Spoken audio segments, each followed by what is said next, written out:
Charge. Deploy.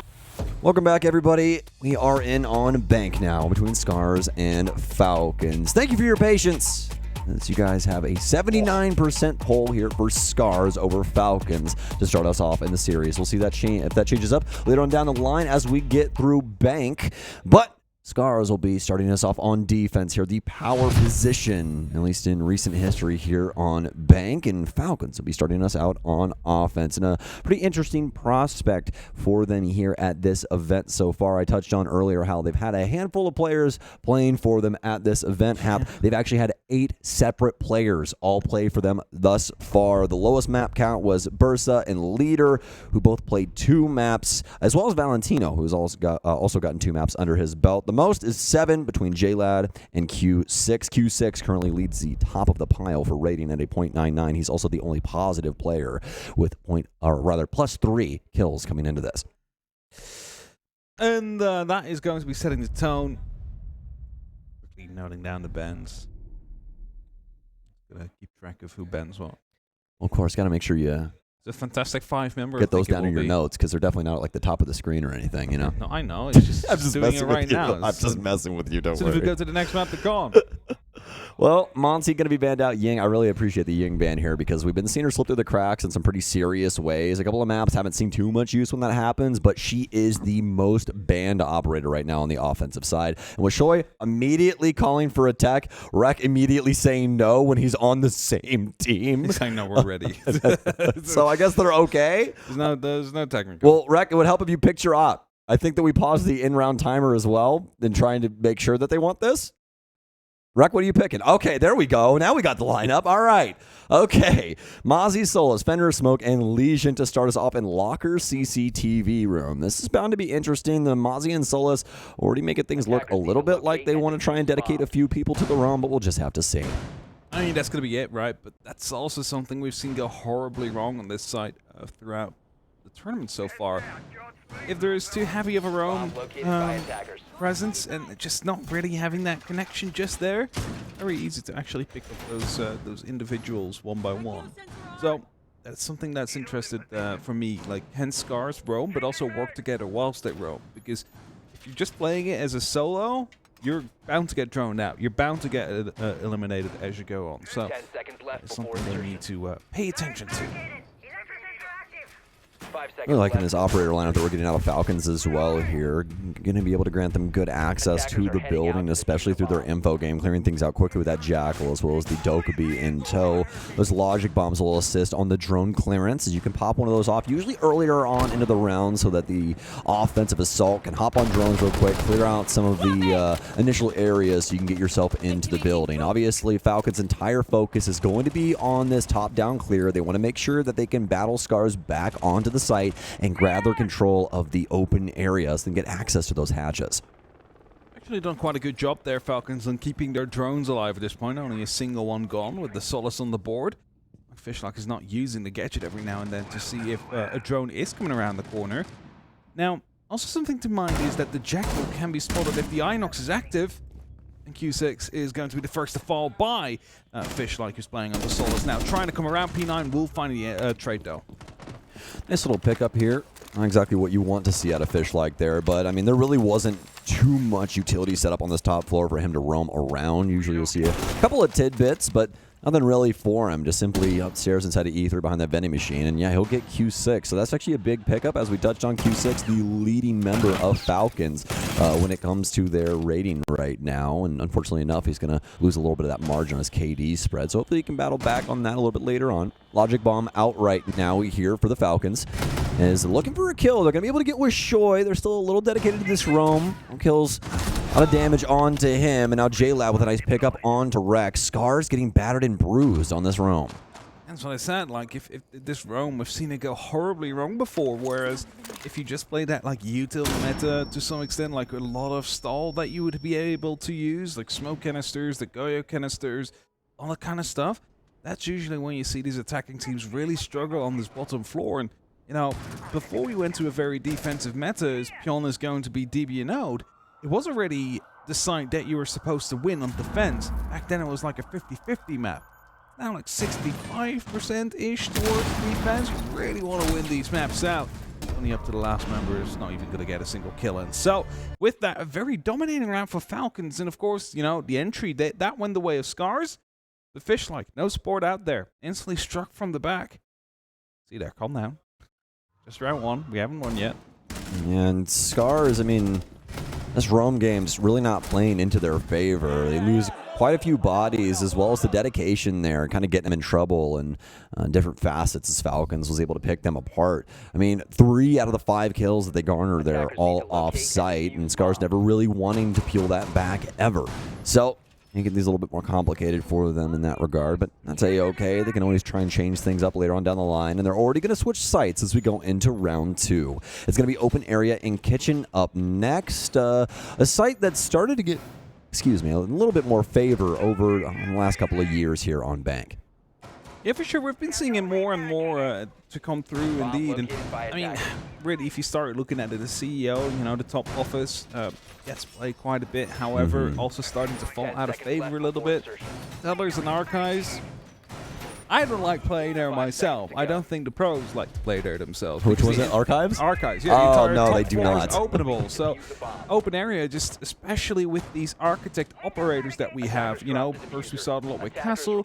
Now we do see Azami coming into big play. It's a good opportunity to make valid. Bank, Tellers Archives has 2 plays hap. It's split 50-50 right down the middle. 50-50, okay. 50-50 right down the middle. So you have a leg to stand on, just not 2. No.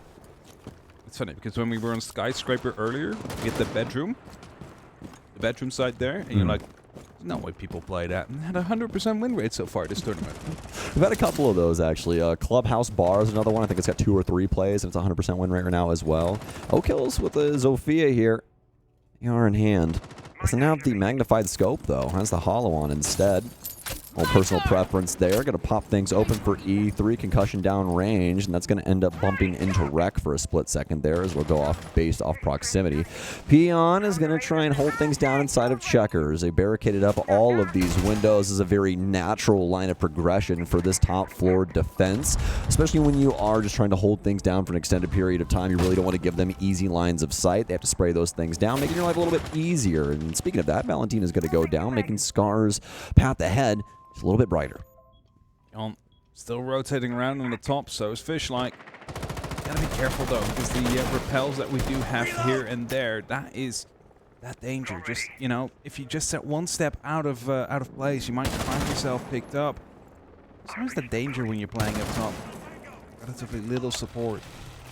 Small openings are being made. I believe the Boogie just got tossed in as well from the side of P9 to start opening up, but also make a lot of noise. Gives the opportunity for, well, defense to fall back, but also the attack to start creeping in closer a little bit. This is a perfect defense so far from SCARZ. They're just giving Falcons the space to do it to themselves, aren't they, Hap? They are not going to give them too many looks. They've already got that pick onto Valentino. They want to see what the response is going to be from Falcons. And this time around, unlike the last time, a lot of team play going here. You can see one of these players can potentially assist each other, especially inside of sight. They do still have that one player existing up top. But as soon as I say that, Wishoy kind of off on his own over here inside of Tellers. A little miscalculation from both of us there. So it's going to be a pickup for Falcons there in the main lobby. Still have the one player up top as well on that row. Whipion now trying to come down towards the Tellers. 0 kills or O-Kills is now trying to push himself through, but Carter senses start tingling there. He's like, there's someone potentially coming behind me. No drone was there to tell the tale. Of which there's only 4 left with 20 seconds, so an execute needs to be imminent right now. They need to start trying to get that plan down, but look at where Q6 is. What are you doing here? It is still so far to go. You're just going to be picked up and dropped in the diffuser. Oh, well, he's going to get a kill. He's going to have to try and force this case down, but this should be a pretty easy find. Oh, my goodness. Kills gets him. And that's a Falcons victory. Very minimal time, and yeah, don't worry. I'm going to stand 10 toes on it. There's no way that the buck is at the top of square in that timing, but hey, at least the rest of the Falcons players are there on site to apply pressure, to open things up, kind of draw that vision to other places, because at the end of the day, when he got to the bottom of square, nobody expected him to be swinging there, did they? No, but that's the thing. Like, there was no pressure there whatsoever, and then like 10 seconds, he starts rushing through, finds a kill, starts the plant, which, you know, extends the time a little bit, but it's like, if only the one person that was on the quad wall would have looked over, you'd have been dead and the round would have been over. That's like, there was no room for error there. Yeah, a very interesting set of circumstances there for SCARZ, especially because they did such a good job earlier on. Yeah, they get that one kill that goes to the way of Falcons over inside of the teller's area, but SCARZ past that have a lot of control over the site. Falcons simply pressuring them from double over here on office area, or rather open area, as well as that play coming in through the printer window, and it's just an overload for the SCARZ. They really didn't know how to handle it. They get gunned down, and what I thought was implemented to be able to at least assist each other in these moments, not a single person was there as a helping hand. So very unfortunate there for the SCARZ, as they're already down 2 rounds on this defensive end. And they still had someone up left above as well, right? So it's like a bit confusing how the execute's going down 10 seconds. You have a player left up above still, going out for the rotate, not able to catch anybody off, of course, because Falcons managed to win it in the end. But it was just a pure horizontal push that we were seeing. There was no vertical pressure whatsoever. That's usually the kind of playstyle we would see for an open area. It's usually like you have someone printer, someone kitchen, someone maybe coming in from main stairs. You have the drop coming through for the plant and then cover being out there as well. Didn't see any of that really happening here. It's just a one-sided push with the buck coming in from a surprise angle. Falcons back out and about. They have to try and deal with CEO this time around, and this one fairly straightforward. You really want some solid north window play, and unfortunately Q6. We saw earlier in the day, I can't remember which Wolves player it was off the top of my head right now, but they had some pretty awesome drone mechanics over here on the roof hap. There's a nice little area where you can like jump up on the ridge and then jump back down into the window, so you can get those castle barricades inside of Sunshine. Yeah, it's pretty wild. So pretty well done from them. But obviously for the Falcons, not able to recreate that magic that we saw out of, I believe, Deadshot. Yeah, well, I haven't seen it yet, considering I was casting the other game at that moment. Yeah, you were doing your job. That's okay. Do my job, right? So have to watch back later. Now I'm being droned in. It's not something I've seen too much of this tournament. A lot of people seem to be droning themselves in a lot of the time. And it's funny how that changed over the last couple of weeks, months. Thank you, Emmy. My chair being shaken, but 2-0. And again, openings will be made. You see the Selmas being tossed out to open up both Kanto, I believe. Yeah, that will connect. I'm not sure how useful the angle will be, but also one of the castle barricades. P9 finding himself on top of the main stairs. He's going to try to put some pressure down. Finds Rack as he's throwing a Kiba barrier. Perfect timing there for P9. Super unfortunate for the defense, though, and now Falcons actually going to lose one of their own as Q6 will go down. Peon trying to fight the man on main stairs, Wishoy will also die. 2 players down and out, and Taiyu will not be able to clean things up. That's going to be 3 offenses here for the Falcons. Is SCARZ, a timeout will come through because these defenses are looking lackluster, to say the least. Yeah, for sure. Like, we talk about how we're on a defensive meta right now, but Falcons are making it seem like that's not the case. They're just walking through. And to be fair, they're really just killing them. They're really just finding the SCARZ members and being like, all right, you want a gunfight? Cool. I mean, perfect example of this, if you just want to encapsulate this into a vacuum map, that walk up marble stairs and that fight onto the Azami there. Yeah, exactly. That perfectly tells you the whole tale of what's been happening. They're just walking through them right now. It's like they don't even need to try and open up the walls because why overcomplicate anyway, it? Yeah, right? exactly. It's like, if we're better on the guns, we'll just use the guns instead. And Falcons really showing up big here. And, of course, their fellow MENA team already has been eliminated in GK, who has, over the last couple of months, been the better team of the two between them whenever they were meeting. So Falcons definitely looking to make it further in their size. That's, of course, the World Championships. That says a lot as well. Yeah, most definitely. Falcons, a lot of passion after these rounds here, as they've already gotten 3 on the offensive side, and it feels like we're going to have another one of these games that really skews our win rates here for these maps. So I have to see what happens to Bank after Falcon has been putting these offensive rounds in their backpack. That game that we had for FaZe versus Wolves, there was only 1 offensive round won the entire time, and it was won by FaZe. In the entire series we had between FairX and GK, there was 2 rounds won on the attack. Really? Yeah. Wow. and we went 7-0, 7-5. So that is really a big skew. We had something similar. It was like it was either 4 or 5 offensive rounds won throughout the entire thing. Some hatches are going to get sealed up here for SCARZ. Some Goyos placed down here for Fishlike in case they do want to get control of E2 and try and drop down that hatch. Some extra layers of defense here for SCARZ. This time around, it's not going to be the roam game. That's what we were trying to show you there with the hatch. That we don't really want too many people offsite. We might still have somebody off trying to make some magic happen. Maybe somebody like Peon or something like that. But honestly, for all intents and purposes, I really hope they stay downstairs. Why is the sidewall completely open up? Usually what you see is like a bit of a shotgun, like rated cheese or like Swiss cheese being made there, so it's difficult to open up. They've just opened it up for them now. And of course, there is a bit of a hold going on the server stacks out there, but I mean, basically just gave him the default plan before. And we've seen teams struggle with keeping enough heart breach in pocket to open it up themselves. And that could have even been the case now. So Falcons might have been given a little bit of a gift out there by SCARZ if they want to go for a default plant. Good drone game here from the Falcons. You can see these little roly-polies rolling around for P9 on the top floor. Logic bomb already out as well, in case you were wondering why one of those was out of their pocket. Just to assist with that clearance. You'll be able to get at least one of these Goyo canisters. Potentially another here as Azami is not paying attention to what is going on inside of the site. And Valentino is going to be able to continue to roll this shock drone around, trying to find something here. Rhett gets tagged up, but that drone's going to continue its escapades as it skips off back into server. And Valentino, I don't know if he just wants this drone dead or what he wants, but he's actually made it through. This thing is making magic happen. He gets a default downstairs as well and immediately hops back onto another Twitch drone. I think he was just confused. It's like he's trying to drive around the site. There's just no utility there. There's no Goyo canisters. There's nothing else that he's going to be able to find.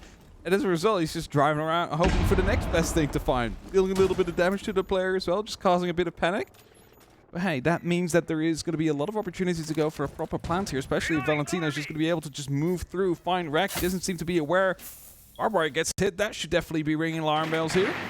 Most definitely. I'm actually kind of surprised he didn't just try to walk through it. We've been seeing a lot of people favor that over beating the barbed wire in front of them, especially in moments like this where they're trying to sneak up on somebody. It's just a little quieter, and that's the exact reason that we usually see that, because now Rec is in full understanding of your positioning there inside of dirt and gets immediately punished because of it. Now Falcons potentially around going the way of SCARZ after that, but they do definitely have at least some semblance of positioning to try and assist with this. Got the gold vault working in. Kills working his way down main stairs here on the Osa. Fishlike with a nice kill, though. They haven't been able to find one of their own. It's going to be kills to get the first one. Does still have quite a few bodies in the area, though, as Peon is just on the other side of this wall. SCARZ does not want to get overly aggressive, though, as a nice rotation's already coming through from Wishoy with the M590. Going to continue to hold things down from the landing here on the stairwell. P9 knows about the rotation, but the shotgun's just too darn good. It's actually going to be Peon, rather, that takes him down. Q6 to try and get something going in the dying moments, but not too much. It's going to be SCARZ's very first round here on the defensive end. I think you're right. If they would have moved through the barbed wire, but like moved quietly, so you didn't just run through, because that makes a lot more noise than just going for the alt walk, might have been able to pick up the entry kill. Could have been a completely different round, considering positioning that was out there. Now Rack had the opportunity to position himself the right way. O'Kill's, of course, not really checking the corner close around, otherwise he would have been able to maybe pick that up, instantly dig deep with his teammate, but SCARZ held on well. They knew what was happening, and also spotted the opportunity for the flank instantly, which was taken by Wishoy. Yeah, most definitely.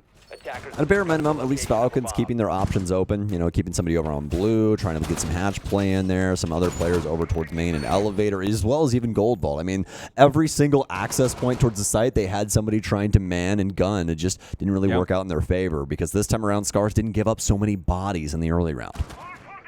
Talking about how Tellers isn't really a favorite side of many teams. Ah, man. You really cursed us with this, didn't you? This is the third play here. Remember, it's 50-50, so if they lose it, guys, Hap doesn't know what he's talking about, because it's a losing site. It's a losing site at that point. If SCARZ lose this, then it's a losing site, so then I'm right.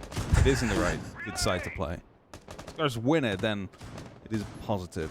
A lot of soft reach, though, on the side of Falcons. We do have the Rem, we do have the Bucks, so basically the whole point of this side is every single bit of ceiling you have can be opened up. You cannot play in that side safely from a, this perspective because you can just get vertical. Yeah, horizontal perspective. Yeah. Oh, okay.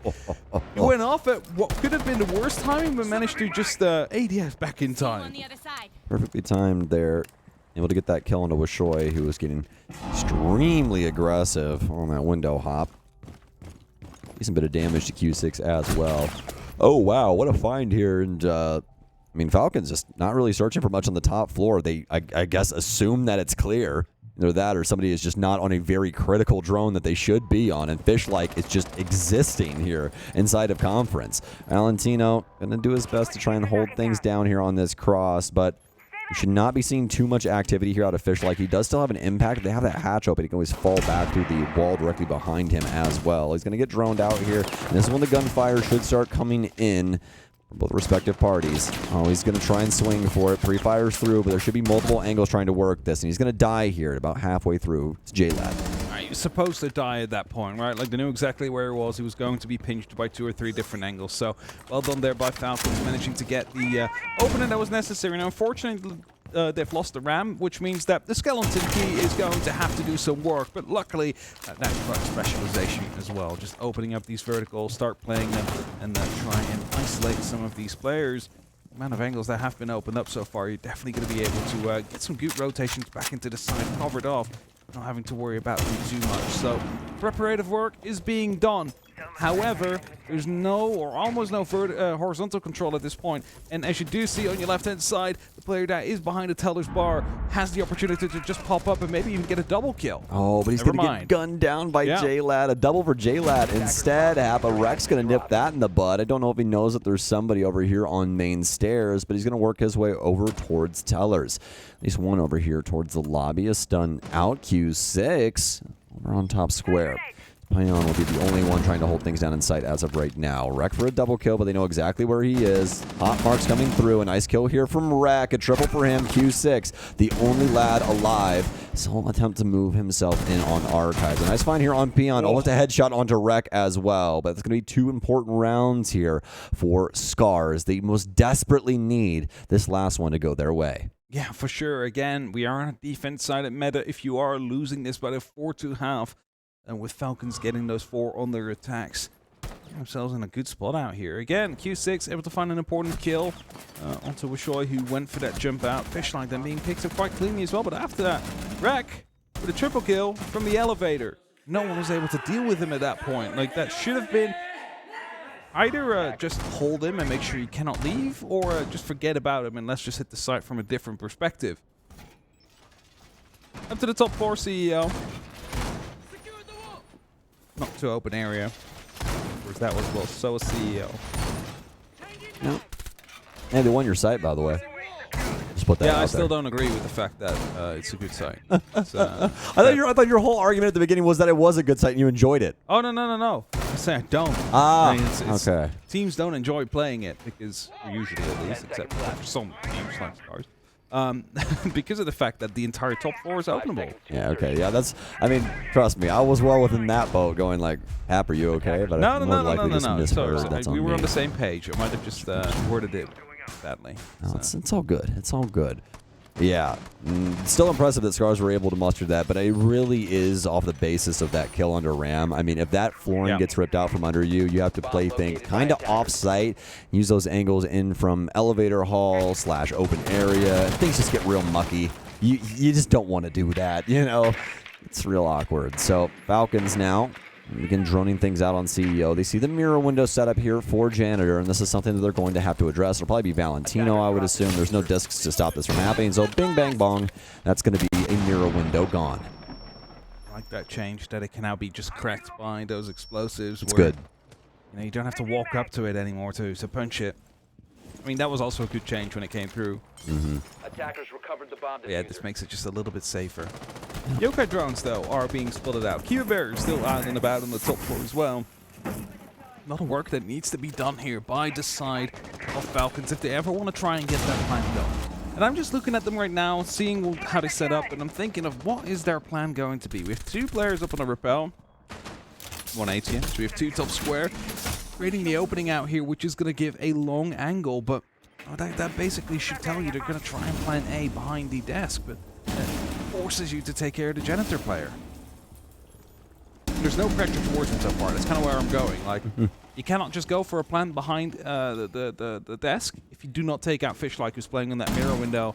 But to take him out, you need to take a Toyoi who's playing on the shield out here. So, a lot of work that needs to be done. Well, a lot of heavy lifting here between these two teams. This has mostly been the utility grind that they've been on right now, as well as that info game. Just try and clear things out, make their life a little bit easier. Some drones in, as well as a kill for kills. So take down Fishlike. The other Yokai doing its best to skimper across that top floor without getting tagged up by the Echo, or rather the IQ down low. But J-Lad will find it instead. And he's actually going to move the shield here. It's a little risky, especially putting it back down again. Your shoulders get exposed for just a split second. But Falcons, they might have found a home for this case. Peon can't shoot through that. He sees one on the window. He's just simply running through, and he's going to get gunned down. It's all up to Wishoy here in a 1 versus 5, and it's a flawless round for the Falcons as they'll take the offensive side 4-2. I think that kind of run was like a... I mean, if I'm going to take every single fight, that plant's going to be down, and there's going to be 10 seconds left on the clock by the time we get there. If I manage to stop that plant from happening, we actually stand a chance of winning that round. Instead, it's going to be a flawless. Now, side swap coming through. And again, Falcons finding 4 on their attacks is going to be huge. They only need to find 3 now on their defenses. But as per usual, it's 2 sides to a game of Siege. We're just swapping around right now. Who knows? Maybe SCARZ have learned how to attack since yesterday. Because yesterday, those attacks were very, very weak. We weren't able to really get anything sorted. And I know defense meta, which means that attack is kind of not really there. But it wasn't that. It was just not really thinking about what was next. They were able to go, like, open up one wall, and they all just stood there being like, what's next? Like, that's what it felt like. Job's done. Oregon, for example, they were just with 3 people on the big window, and they were just waiting there for 2 minutes. No one was taking a shot, and then they decide to just run in, and all die. So it's like, they know what they want to do, they just haven't thought out the full step-by-step plan, or they couldn't execute the full step-by-step plan, and that's what I'm hoping to see different here today from SCARZ, where we can see some clear intent behind their moves. Yeah, because, I mean, as of right now, as we sit at this, round 7 moment, Falcons well within the right to take this map. Yeah. I mean, the SCARZ, usually when somebody picks a map, you really expect some stuff out of their defensive side. You know what I mean? That's usually what you're hoping for. Obviously, offense, no slouch. You want to be able to play both sides of the coin, yada, yada, yada. But when it comes down to strategy and that kind of stuff, usually you see the big grandiose things happening on the defensive end. It's not like, oh, our defense is kind of bad, but we play really good offense on this map, so we're going to pick it, right? It's just better maps. Exactly. Exactly. At that moment in time, it's like, we'll just pick a different map, my guy. Like, so here for SCARZ, we're really hoping that at least these offenses are looking a little bit cleaner. I know it goes against what we were just talking about, but hey, desperation is exactly that. So Rek is going to begin working his way in on the top floor with the help of Wishoy. I believe they've got some drones in tow here. Yeah, Peon as well as Rek going to both be droning things out at the moment as Taiyu moves forward with Sledge, who we've really barely gotten to see at this event. With SCARZ, their attacking win rate on Bank over the last year has been 53%. That has changed slightly. It's no longer going to be exactly that. Just look at the keeper barriers out here. They're not even going to be able to find out about the player that's on the hatch. Of course, repping came down earlier, but they don't know if they're still there. The drop actually does come through in the meantime.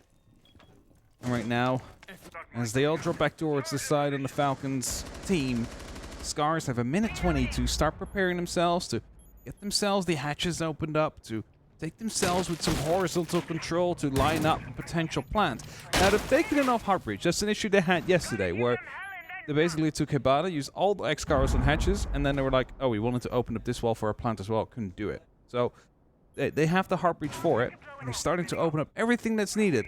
But the big problem here is they've not gotten those Goyo canisters yet there on the side.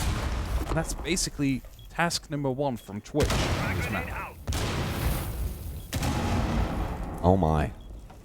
So many they're doing it now, explosions. but it's gonna be like 20 seconds left when they want when this fire stops burning. And then there is going to be C4s left, smokes left. So a plant is not going to be happening in the default spot. They need to dig deep and they need to go find for some kills because there's no other way that this is happening. Yeah, this is terrifying right now. Fishlike is going to start this plant. Rek runs out. He's able to find one. This could get really messy and actually go the way of SCARZ, and it actually will.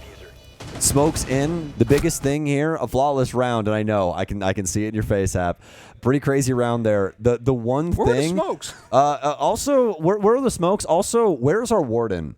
Yeah. We didn't even have a warden in the lineup for basement, which is like one of the most execute heavy sites on this entire map. I mean, it's fair if you know, sometimes you can get away with that.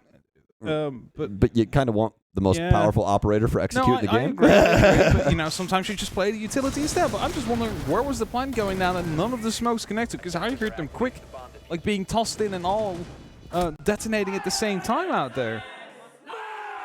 And here I am saying the plan's not going down on the default position. And apparently it just did. So I'm not quite sure what happened there. I think that they moved up to the bomb chassis plant there instead, but it was pretty creative at the end of the day. SCARZ with a full Monty play there.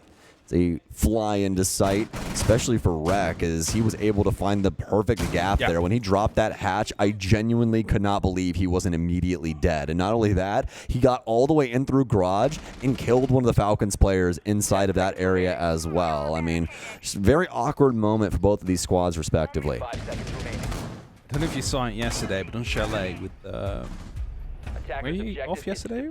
I was not off yesterday. I was off the second day. Were you casting the bleed game? I did cast the bleed game, I do believe. The player with Mentalist just turned around in the garage or wine cellar and just saw two players from M80 suddenly behind him. It wasn't the M80 one that I casted. No, I that was a couple days ago. That was quite funny as well. As he you just know, turned around and like, oh, they're on site, and he just kills them all. Oh, that's so funny. As you know, it kind of all starts to melt together eventually when you cast this much for group stage. Yes, of course it is. Wait, what year is it? Twitch drone coming through again. Like, some work needs to be done by that Twitch drone. Usually not as much now, considering the fact that really only the mirror windows are worth it to get those Twitch drones in for. I'm not even quite sure where they have been located. They might have been set up up top. Yeah, I see one in open area. I'm not quite sure where the second one is located. P9 though will go down in the meantime. Be able to crawl back towards some form of safety, of course, as it came down from the ATM. Should be enough time to get that confirmed. With that, P9 has the opportunity to fall back towards the site. But we do have Fishlike, who's basically already on the site. He's just chilling here. No one knows of his existence. Seemed like you could just walk in there for a second. And yeah, Fishlike's just simply waltzing his way in. Rek is going to take out one. Fishlike making a lot of noise right now as well. I'm surprised he isn't just trying to go for these swings and clear things out. Usually we see an aggressive look like this out of them, but he wasn't there in good timing to try and assist his teammates. They're now dead inside of Vault. Fishlike does have control over gold, but there's still some very serious considerations here from Falcons. Another EE1D out. There's a good chance that Fishlike just dies due to crossfire. Yeah, I mean, I really thought it was going to come in from the hatch, but no. Down to Peon now. No 1 versus 2. No logic bombs to his name, but does have a chance with 1 minute and 10 seconds remaining and a drone to be able to cover the one rotation. Gonna try and work in for this player in red. Doesn't exactly know where he is. JLAD has a nice angle here. It's going to get pretty interesting here. Just a split second. Whichever one wants to move first. I highly doubt it's going to be the player on the ground. Peon going to move up. He's completely stunned himself as well. Oh, moments away. And Valentino actually take the swing in from Vault. Able to get that big kill. Falcons with a successful defense. Yeah, it felt for a long while that it was going to be like a SCARZ one, especially, you know, you have the first pick, you have a person in the side already. There's no challenge whatsoever coming down.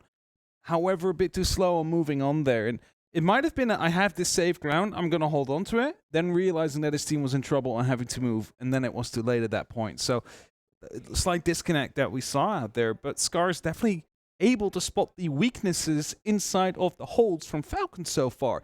And you saw there with Fishlike, he was able to just move through. He was on the site. He had no business being there this early in the round. If the plant or the diffuser was on that side of the map, they could have gotten it down. So, that is something to keep in mind here. Of course, Falcons won it. But SCARZ, they were almost able to, well, turn that one into their own. As we head towards CEO, what is going to be the site for round 9. Again, shields are being set up. It's basically the same way that SCARZ played themselves when they're on the defense. Let's see if they know how to dismantle it as well. Well, some solid numbers here from JLAD and kills.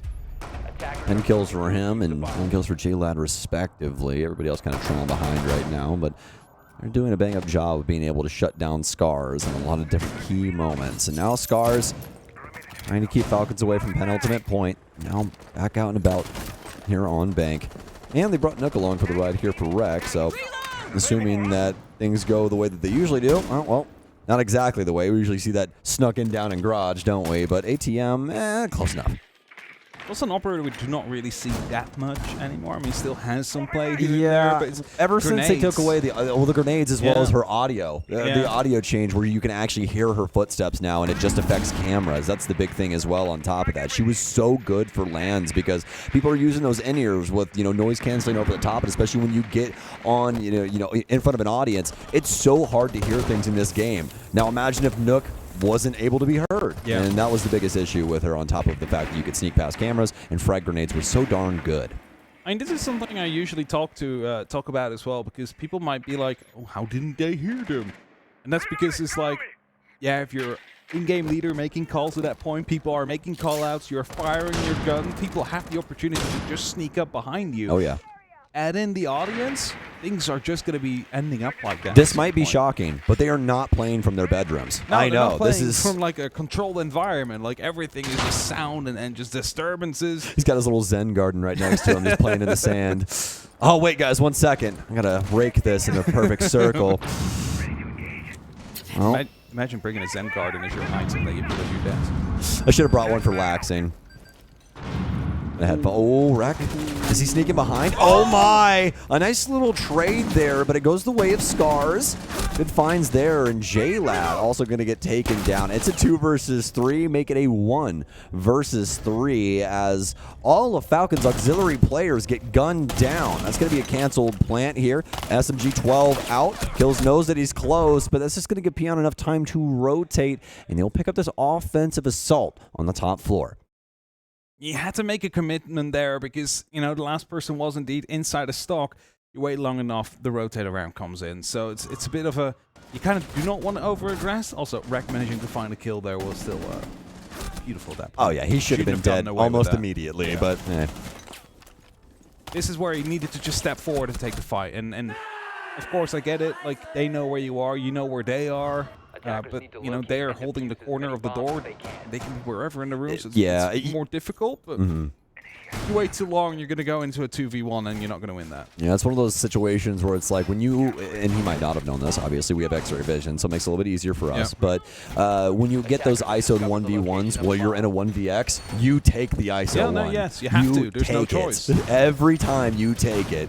Because, if you win that fight, there's a huge opportunity for you to clutch this round. It's really just about being able to establish that. Are you good enough to be able to position yourself where you can get those ISO'd ones?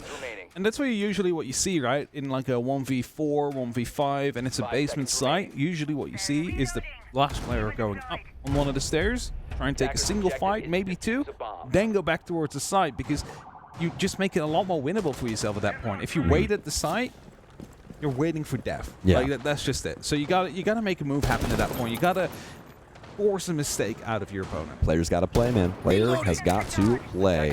But, as we know, clutches are very rare inside of competitive play in general. Obviously, the dwindled man count makes it a little bit easier in like a 1v2. But when you start talking about a 1v4, that stuff rarely ever happens just due to the amount of pressure that they can put onto you in that situation and how many crosses they can hold. But much, much more difficult to try and get that situation like what we're talking about to go off without a hitch. So now 5 versus 4 here in between these two. SCARZ obviously rearing to go for round 10 after they just had that successful round on round 9. And where do they choose to go for the Falcons? Well, they're going to head over into staff room and open area. See exactly what they can accomplish, as they do have a pretty solid hold on this top floor. Very heavy on the roam indeed. SCARZ is droning out the main lobby, side office, making sure there's no one hidden behind the desk there. Sometimes a hiding spot people choose. There's going to be a yokai drone hung up right over it. So if they do move into the open area, the information is going to be there, even though they thought it might have been clear as they took out the default camera. And that's always like one of those things that you got to be aware of at some point. Like, it's a possibility that they know where we are to like the operators on the board still. All right, good shot out. P9 forced away from the janitor, and we talked about how important it is to cover up these repellents into the actual side. And at the moment that they fire, like put the incendiary bolt inside the janitor, you just see 3 people rappelling into that top floor. It's like, okay, it's safe now, we gotta go. He's out. Well, logic bomb for P9. He's going to try and peel off. As I've already wasted so much time here, you might as well give up the top floor. J-Lad, he's going to try and stick it around in stock, but no! Instead, he's going to drop down while he's stunned. Very well done from him to just quickly adjust that and make it to where now the SCARZ are forced to try and take the site and deal with the full breadth of the Falcons lineup. Still have, of course, O-Kills on the side. Actually takes a small amount of damage as he's rotating around. Just playing around with those yokai drones. He's more useful off the side with like 10 seconds left on the clock than he is to be on the side and have the opportunity of potentially getting killed. So he's going to be hiding off close, but not far, like close enough, right? So it's like he's not going to be first in line when they do start pushing, but he has the opportunity to retake if things do go wrong and his yokai drones do get shot, because 20 seconds left. They're still working on opening things up. They're opening up and preparing themselves for the execute as they need to get that plan down now. Wreck in, stuns out, and Falcons with the first blood, but it's immediately traded, and also Falcons killing one of their own, but it doesn't seemingly matter. On second glance, though, 2 versus 2. Case going down. Wishoy is sticking this. Somebody must stop him. Taiyu's going to get one. It's all up to kills, and SCARZ somehow, some way, smacking their head into this wall, and it just completely obliterates it. That's insane. The Falcons, you can't ask for more in this defensive position to be able to win this round. I'm calling the timeout right now because obviously something went wrong there. And this is something I said like in the GK game against FairX. Because after their first attacking round, they looked okay, but they weren't quite able to hit it. Like back then, FairX looked wonky. And I said, just keep like bouncing your head up against the wall. At some point you'll break through, you get that round you need. But right here, SCARZ, they're just like seemingly out of nothing. They just go, and they manage to come out on top. Where were the yokai drones? Yeah, and the main thing here for us, we don't know if they got cleared or not because we didn't get to see them get cleared, I mean, right? There so was like, one inside the lobby that I knew, but were they not able to bring that back, or was it not enough time? Yeah, I mean, it's if not it like was they not had enough time, then you've made a mistake because you should have moved it back earlier. So it's a bit like, where did that go? Oh, it's very interesting because like you were saying on with that line, right? It's like they didn't really have any utility that's the exact counter for a situation like that, right? You don't have the IQ in place. There isn't like EMPs or something like that, or to randomly knock it out of the sky or something like that. Something odd, right? It's just that they weren't there. Straight up. Just worried about other things. Kills just simply gets waltzed over, and not only that, but he also kills Q6 all in that process. It's just super awkward moment here for the Falcons that should have honestly never happened. No, I'm still a bit confused there. Of course, we didn't see if they got taken out at that point. They aren't on the overlay, but it's like, sure that they had drones still left alive up until the 40-second mark. Unless they got killed whilst driving back towards the site, you know, that could have happened. I mean, yeah, but still, even either way on that end, I mean, Falcons with a very critical blunder even past the yokai drones. Honestly, at the end of the day, that doesn't even matter. They had 5 people up with SCARZ attacking the staff room open area at sub 15 seconds from the hatch. Hap. That is not something that should bode success for the offense, especially in the manner that it did. I mean, they found not only a swath of kills, but also an area to put the case down successfully. I mean, that's just so many things going the ways of SCARZ. If we had one of those win probability charts per round, I mean, it would have been like 96% towards Falcons and then a spike towards SCARZ right at the end. So crazy. It went a bit like, you know, like the up, down, up.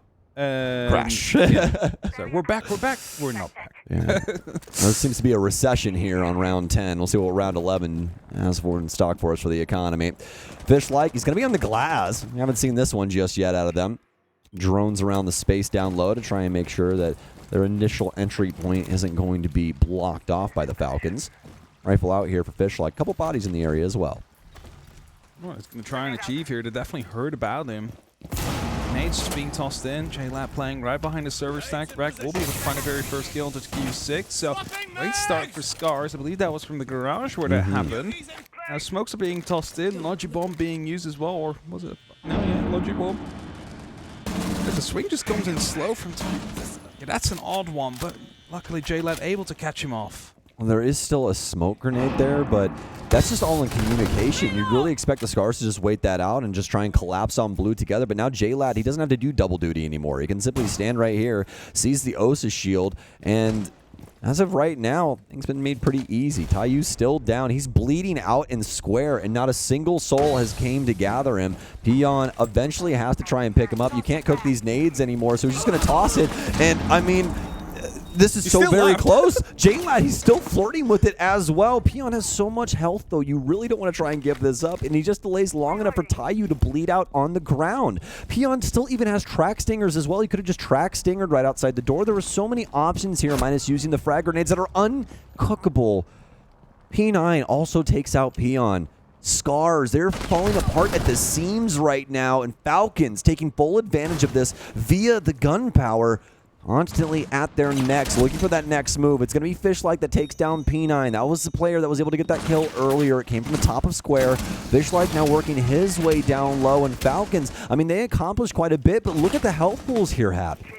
There's also no smokes left for them to play with that glass.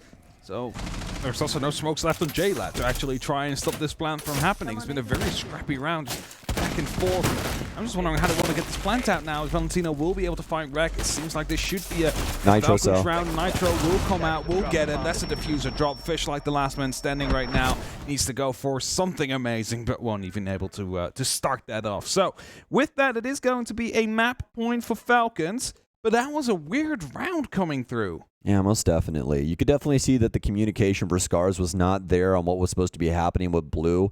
And the Sledge just getting a little overzealous on that swing. Yeah. Just completely independent. And from that moment on, from Taiyu's swing, things really not able to go the way of SCARZ. Yeah, they deal some pretty considerable damage to the last three of Falcons, but they were still able to just simply rest on site and await the arrival of the SCARZ, utilizing that Nitro Cell to its fullest advantage.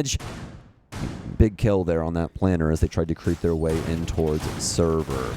And now Falcons sitting on the precipice of success as they're looking to take this map away from SCARZ in max regulation. Open area.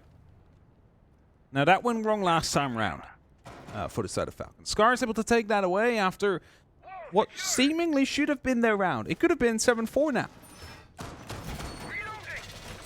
Let's see what they'll do to change things. Now, again, we're going to see the Yokais coming out. See if we can keep a bit of better track on that, see where they're actually going to be deployed. Currently is around in the open area side. First one's going to get tossed out on the side, I would assume.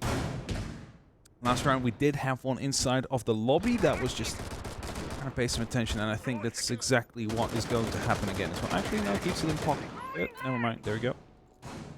That one's going to be in the elevator hallway, so... Actually, no, transition into lobby. Just trying to keep track of where those drones are so we know if there's any going to be in position. Well, we found where one of those Yokais was placed before, but this time around they have the IQ. Yeah. So we, in my mind, we have some excuses in place as to why these should be gone. Okay? Yes.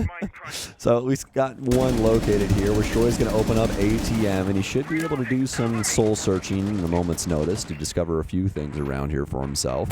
We do have the Bravo drone rolling its way around. Could have a pretty interesting prospect building itself up here if we do end up seeing this Yokai drone stolen. I've seen this every once in a while, but it's mostly just with like online clips and stuff like that where it just... It's pretty funny, honestly, seeing the defense have to deal with one of those Yokais. Especially if you then try to counter defuse. I mean, you're just literally getting a taste of your own medicine.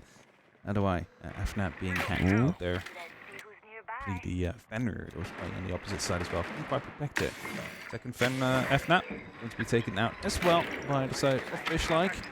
It's going to be 2 codes gone already. Valentino dropped as well as the opening for the round. So, SCARZ is definitely finding some good early... value here by taking out that utility, taking out that player. Now as they start opening up on the quad wall, should be able to put some extra pressure down onto the execution side. Missile trade here between these two. P9 to get Taiyu and Wreck immediately with the refrag. That's obviously going to favor SCARZ here. Shoy, drone out. Let's have that one still over in lobby to be able to watch the flank, because I'm going to try and drone things in from archive. Hatch open. Good identification on that. And try and see if they can discover a few players inside of sight here. You can see some of the utility being built up. Shoy's going to try and translate this back to his teammates, making them very aware that that cross is something they're going to have to consider once they're working their way into small office. Fishlike now with some upstairs presence, as well as kills working his way in from Blue. You have the ability here to try and shut some things down. Drones implemented, as well as a nice kill here from Kills. Now it's a 3 versus 3. 30 seconds remaining here for SCARZ to try and get something going on, but it's going to be a full line shift from these Yokais to try and make sure that these plants can't go down. Stun out. Case going to be on Peon. He's going to be able to find J-Lad. It's a 2 versus 2. Kills just has to stay alive now, as Q6 can more than likely hold things down, but Wishoy's going to push forward, and he finds him. A nice shot here from Kills. He can just hit the deck. Is the Yokai still up? I think it is indeed. And he's got it. He has to stop him right now, and he gets it. Oh, he has to stick it, though. Does he have another one in place? Does he have the time? This is a 3 armor. I think he's got it. This is going to be so very close. He hops the deck. And Falcons get it done on SCARZ map in max regulation. He'd have got it. I was about to go on a bit of a small rant if he would have lost that one at that point, but managing to bring it across the finish line. Most importantly, he did still have his second Yokai drone. Yes, it was in lobby. That's why he went over and checked. He's like, oh, that's too far away. So I'm going to have to start running over at this point. But he started moving over the Yokai drones with 40 seconds left. Just forgot about the one inside the lobby, and I think that might have been what happened before as well. Just, you know, it was too far away. He had to take the fight to that point. Wow. And that is it. 7-5, a very close fought victory coming through here. And Falcons finding that very first map is going to be deserved, I'd say. Yeah, 28 kills between their top 2 players, and Kills there with 16 himself. Especially running a lot of, utility-based things, a lot of support, just being able to pick up the pieces when it mattered most. And that's what you want in moments like this. Maybe if your entry and secondary entry aren't playing too well, you get somebody to step up to the plate, knock that thing out of the park. Well, folks, guess what? We got a little bit of a break for you here, but when we're back, we've got Border up next. A solid attacking side, because we might have 2 maps that, again, don't really matter at all for M80, but are very important to Liquid depending on if they, enjoy having an extra life in this tournament. So we'll see how M80's defense is fair and if Liquid have to really fight for this extra seeding. M80. Now, they are very good on their defense statistically throughout the tournament, even though technically everybody has been better. It's really where they've shined. And they've gotten themselves very deep in a lot of these games in a group that was cited at the very start as being that group of death. Diaz Lucas, the first to get a bit scrape from underneath, wants to double dip for the danger, and oh, Nesk! His toesies were almost in a no-nosies there as they got shot on the back, the break of the barbed wire, and the push up towards the top. Volts with the cover of the blinds, and they're just taking the territory. Are they going to actually move all the way into the site? They slink past the Bs, but they haven't been rewarded with the body, and that's sort of that moment where they go, oh, okay, well, we need a little bit more support. Volps has to pull back after that utility dump because there was nothing for him to take, and he was entirely alone. Normally we see the conversion into Karaoke to try to go for a plant, but Lagonis falls back. They aren't able to fully get that pressure, even though there's nobody from M80 actually on backstairs. There's still a whole lot of guns trained on that position, and just walking in if you're not a Montaigne is a very difficult feat. So a lot of the time, that very reason is why we see a Monty brought if the attack is trying to go for an execute inside of Karaoke from Black Stairs. You can shield yourself from all those guns, and Liquid do not have that same privilege. So a bit of a rotation. Now instead moving over to Office and Exhibition with only a minute left in the round. Very late rotation, very late in the round, Emmy. I think that's the thing about Skyscraper is the rotates can take out pretty much all of your time, really. There's not many routes over the top as you have in a lot of maps. There's not many routes underneath you without having to do the clearance. So you're pointing at the screen. Well, yeah, because then you got to walk through in a zombie sitting in a drum holding the one doorway you can run through. Yeah, it's not comfortable for anyone. Spoit hops up round to the side, and Gomez hops Palu back down. They're still just trying to push behind Candelas, and well, that's not going to work, is it? Diaz, Lucas, and Yoga get one apiece. They finally flood in close to the bomb site, but the fact that they got towards the top of Black about a minute ago, nice Lagonis, swings around either side for the double, but he's got 10 seconds to find 3 players. Probably not going to happen when they've rotated underneath as well. Spraying, fighting, and unfortunately fleeing from the round. Point being, the first push almost felt half-cocked. You sort of say, I'm in sight with the Candelas, and the rest of them go, well, we're not. Yeah, and as I said earlier, that's often why we see the Monty brought there. Even if you have a Ying on the board, which I think can be very useful, the Monty allows himself to both walk all the way up to top black into the karaoke rotate, but then just sit there if he wants, making sure not to expose himself to any of the angles inside of T, but he can hold that bit of control. But if you don't have that, once the Candelas run out and the attackers, or the defenders, excuse me, regain their vision, they can start firing shots your way. They can start setting up crossfires. So without any work done on the Shrine side particularly, because that's the main spot that you could maybe fight those T players and shoot them in the back, without that, you're just hoping you can either outgun them or you don't really have a chance. Just a person with a dream. Well, a horse with a dream. Because look at Right. the horse. That's the logo. That is a horse. Like the horse Who with was the it who logo. didn't know it was a horse for long. There was someone who didn't know. Just to be, so wait, hold on. You're saying 5 seconds somebody to go. looked at that logo Yep. at the top of the number 4. I'm not just saying Attackers are moving somebody and they- looked at that logo. I'm saying a talent member, Somebody I know, a professional. a professional I professional don't know rainbow if they. stick. I don't know if they weren't at this tournament, or it might have been someone. It happened at a Attackers different spawn user. tournament, but I Attackers have have recovered a their very diffuser. vivid memory. They didn't recognize that was a horse. What did they think it was? I can't remember, but they didn't understand how negative space works, I guess. I know what negative space is. Yeah, well, you know it's a horse. A negative space, do you know what a negative space is? It's a space that's not filled by something. No, anyone that you are in 4 to 3, Liquid. They might lose their leading moment here. Carter is decimated. Once again, I've depressed the boy. M80, there's that play against the shield that he sort of asked for. Nesk on the back of it. Suddenly the pistol doesn't quite have the ER effect, but so does Parlu. 4 versus 2. Gomez and Yoga. All that's left in the blink of an eye. The rush has come to a very powerful conclusion of a Liquid take that we've not really had much of throughout this tournament at all. It was so fast and succinct. Usually they've Attackers have sort of been recovered their habitually diffuser. not slow but cautious, I think is the fairest way of putting it. Solid at points, but here, with the play against the impact, with the plant already in progress, that will not stop it. The 2 remaining M80 players try to buy some space back in. One goes down. And in a post plant in a 1 versus 4, and it's in the middle of the room. This is, I'm going to say, a bit beyond tricky. Yoga, he's got a close swing on his right-hand side against the half-hearted reset. And now he's just damaged himself. Vamos Liquid. You know, the ironic thing is, Yeah. when you made the negative space joke, before you made the joke about me, I was going to make a joke about how I was be like, the green room's a negative space, because all I get is made fun of. Yeah. Then I was like, I don't want to do that, because my best good buds are in there. And then I toss it to you. And you know what happens? I didn't toss it to you. I threw the ball right in the air, and you knocked me out of the park. What happened to shame?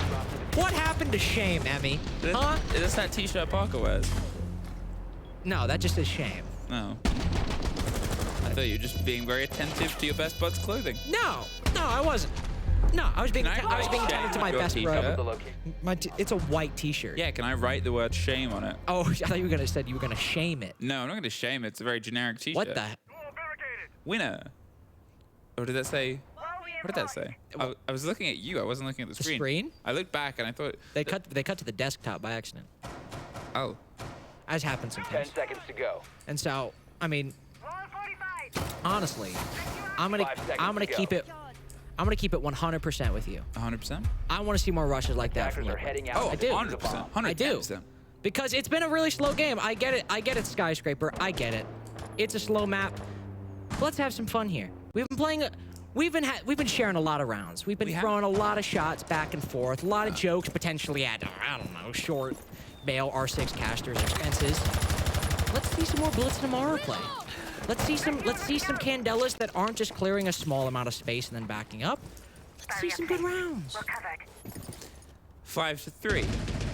M80. As I said, they're not playing for themselves at this moment in time. They're playing for as long as they're playing for, and then at that point, their season series at SI 2024 is done.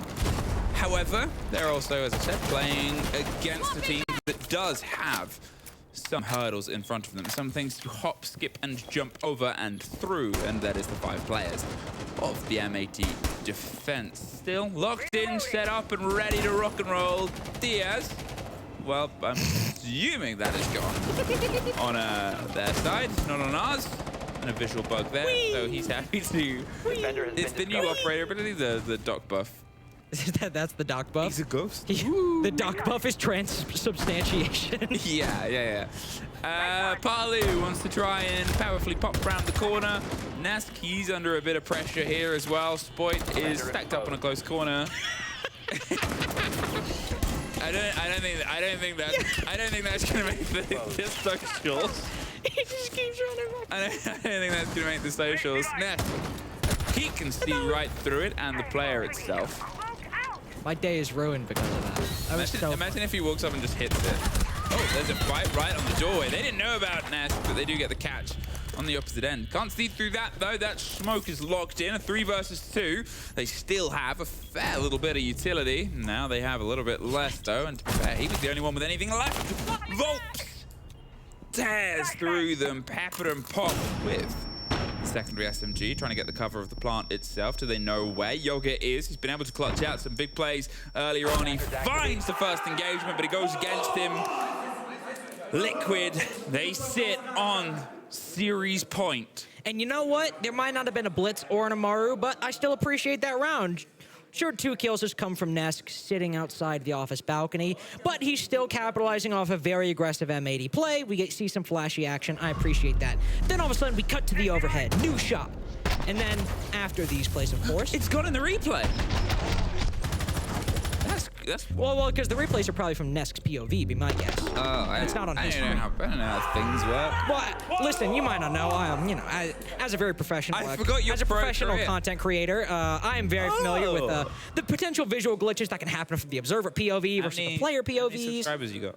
I haven't posted in a couple months, but I have, I think, 23,000 followers. It's not very good, is it? How many do you have? I was gonna, regardless of what number you said, I know, I was gonna say that's not very good, is it? because, yeah, you know, I don't care. I don't need to prove myself to you. What was your point you okay? were making? I'm my own man. I can do what I want. What do you mean? What the point I was making? I don't know. Well, the point I was going to make, the point I talked about earlier was I was curious if we were going to see a very defender-sided game. 5 seconds Then left. M80 might end up pushing us to a map 3. But no, instead Liquid with one quick round, and then 1 round that saw a lot of Liquid setup, and then a very quick execution into the site. Likely Volps weaving his way through a gap left by the defense. We saw a very explosive and exciting round, though not a quick one. That's a point I did just make. I loved listening to it. What did I say? I don't know, something about TikTok. I don't know. That's actually pretty much right. Volks, half health, swings his way a little bit closer towards the fight potentially with Yoga, and in fact, no, it's Nesk that's come to try to offer the sort of back against it. VIP, and the house stairs gets opened up, and Yoga just slips away, but sort of pre-fires in the hope and the gambit that you get a little bit lucky on the back end of the hard breach popping off. You always have a second to sort of score behind the chaos of the smoke. Now with the swing in, they have 3 opportunities here to lock this out on their attack, lock out the series and get themselves ready to sort of sit pretty and watch the game later on and maybe hope for the best. And, well, there is the worst. Gomez is gone. Resets, gets the opener. And also, if they do get this 7-3 victory, this will be a nice little buff to the round differential. Of course, winning the series 2-0, but a 7-4 followed up by a 7-3. This will be a very good victory, of course, specifically for the points and the tiebreakers that they are fighting for to try and make it all the way up as far as they can inside of Group C to save themselves from a lower bracket run on their final line. Dokubi call going out. Not sure. Volps actually has, I was about to say, I think he only has 1 more left of the 2, and indeed. Welcome back, everybody, to Falcons versus SCARZ on the B stream of the 6 Invitational 2024. You just witnessed, if you were with us, Falcons being able to take the map away from SCARZ in 7-5 fashion. And now we've got Border up on the docket. SCARZ not able to do too much when it mattered the most on their defensive end. Falcons making the most out of the situation in that regard and being able to set themselves up for success into the later rounds.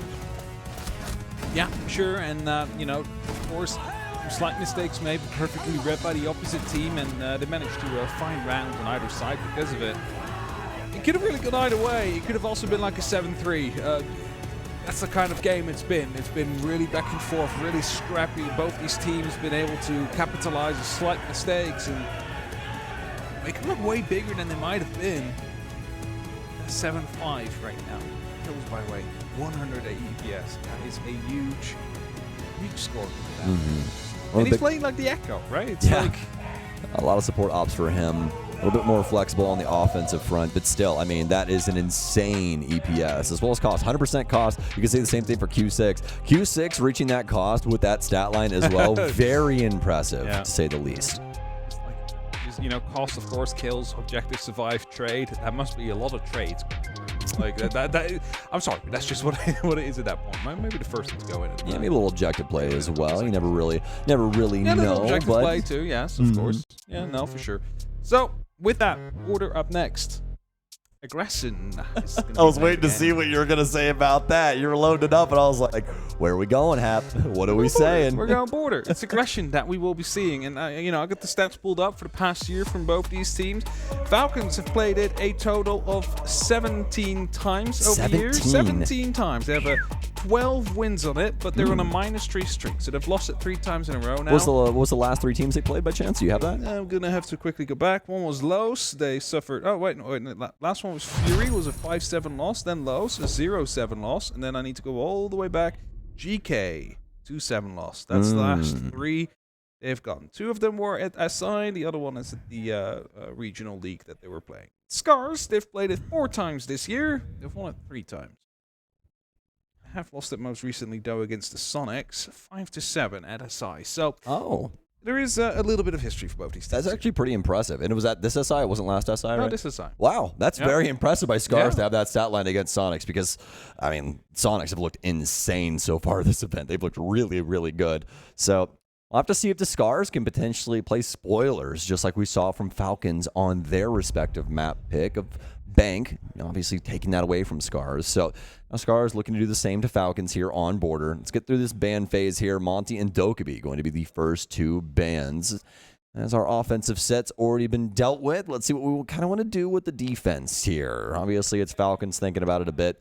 What do they want to remove? They can probably like a zombie. Oh, Castle is actually going to be the one to go. And honestly, yeah, but I like it. I like it too. It's not like Castle's such a prevalent operator. Yeah, I mean, he like firepower wise, not great, but when it comes to the strategies that you can implement specifically on this map and how much it matters to those top floor defenses, you could see why they would consider removing him from play here. But you know, we are going to have to go back and talk about these other operators as well. Have the Power 5 that we've been talking about across, you know, a handful of games here with things like Fenrir, things like Solus, you know, a Valkyrie as well that is available, that it's not being played just yet, but I'm sure we will see her at some moment in time here on border. Warden as well. Yeah. One of the most powerful operators, of course, has received a passive buff due to the fact that nades got nerfed.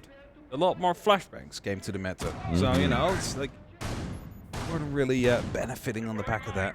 Starting off in the top 4 Armory and Archives. There is a lot of quick play opportunity though on border.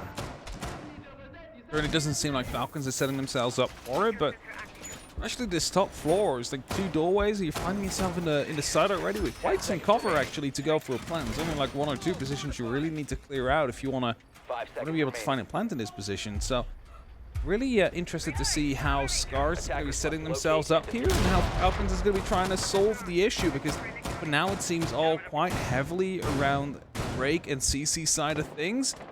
Only just a single player inside of the actual site.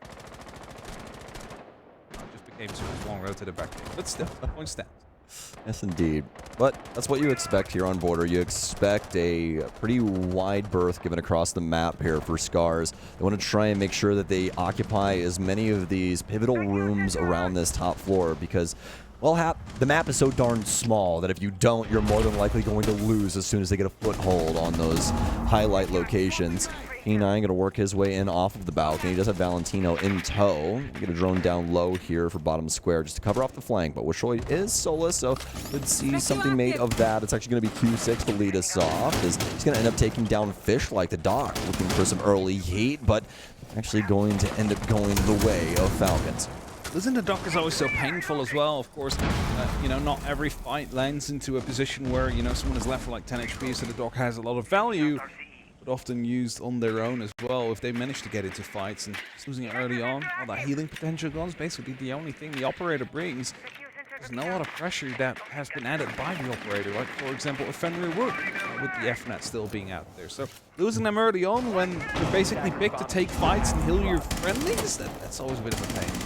Most definitely. Wishoy looking to try and equalize here, and from Bookshelf, but P9's going to be able to take down Rek. And Falcons have found these isolated players twice now and have been able to remove them. Wishoy's going to have to try and peel this back, but no, he's still searching, and J-Lad's going to kill him too. This is 4 isolated frags going down for Falcons, and now obviously Taiyu is going to be in that heap as well. Stuns in. Is this a flawless round here for Falcons? Taiyu can't see. He doesn't even know where he is, and apparently they don't know where he is either. He'll at least be able to get one to stop the flawless, but all things considered, I'd still say that it is Falcons with a heck of a first round there, but SCARZ just doing a little bit too much on some of these more aggressive notes. Really getting taken to town by Falcons.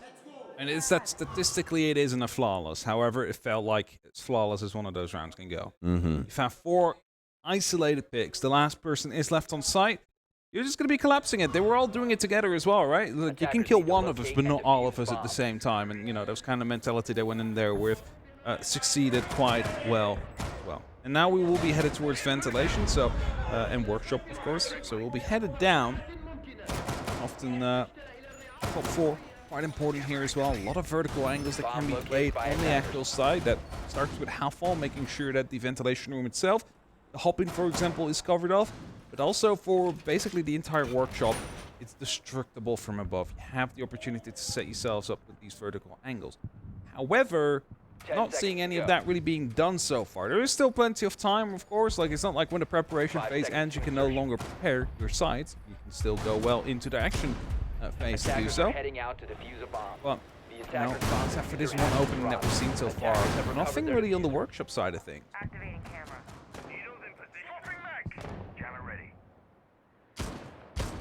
Well, Falcons lineup changing out quite a bit here. Glass coming into the fold. Is that bearing 9? Q6's hand. Attempting to rip down the passport door. Bills will place himself over here on the double. Main entrance for vents. Let's have that normal drone that he's rolling in here right now, just to get some extra info, see what's going on. We do have one over here inside of detention. About camp spotted out by P9 on this IQ. Mute jammers implemented. Be able to hold down this wall for box. Shoot that, right? Yeah, I don't think he's going to be able to get the angle. I think it's just slightly off where he won't be able to actually just get it through the door. But I mean, either way, they more than likely just pop that open and shoot them themselves if they do get the proper information. But that's going to be a tall task because you can't just run a mute, or rather a drone through there either, as that mute will be implemented and stunting you. So Rek going to be looking for this kill here initially over on East Stairs. Not able to find too much as of right now. And wow, I genuinely cannot believe that that went down the way that it did. Not only did Rek just heal himself back up with 95 or even more HP than that. He's got like 110 because it's Doc, right? But then he also immediately just one-taps Valentino practically with the first bullet out of the MP5, and he does it again on J-Lad. I mean, you could give this guy a semi-auto, he still wouldn't miss. No, he still wouldn't be able to miss out there, but okay, well, managed to hold off on the top floor. I was actually just going to make the point. The top floor hold, not that heavy for this side of SCARZ. You just have Rek who's playing around in the office area, someone else who's playing up top in inside of Armory, while he's just been taken down by Q6. Not exactly, not sure how that happened. I genuinely don't know if he saw him walking behind that wall or what, but we might have just joined the party a little late there. But Sussy Baka there, Q6. So he isn't on this top floor. Thing is as well, they now have the verticality control. Verticality is controlled by the glass. So the opportunity is there to go for a plant inside of ventilation. They are able to just hold off any of the rotations coming through. Now it is, of course, Q6 that is having the diffuser in his hand. He's still firing off that suppressed OTS as much as he possibly can to hope to find someone under control. Actually gets down by Rek, who finds a triple for the round so far. It's bad timing coming in from O-kills, and the last man standing right now is probably going to go down. Actually, we'll find a kill for his efforts to be able to potentially help with one of his teammates. As Nuzzle's in a grenade for some good measure. 15 seconds remaining. P9's just going to drop on in. Should die at a moment's notice to the player over here on the cross. Be able to take out that man as well. Rek going to be able to find the very last one there on the Falcons. Very well done from them.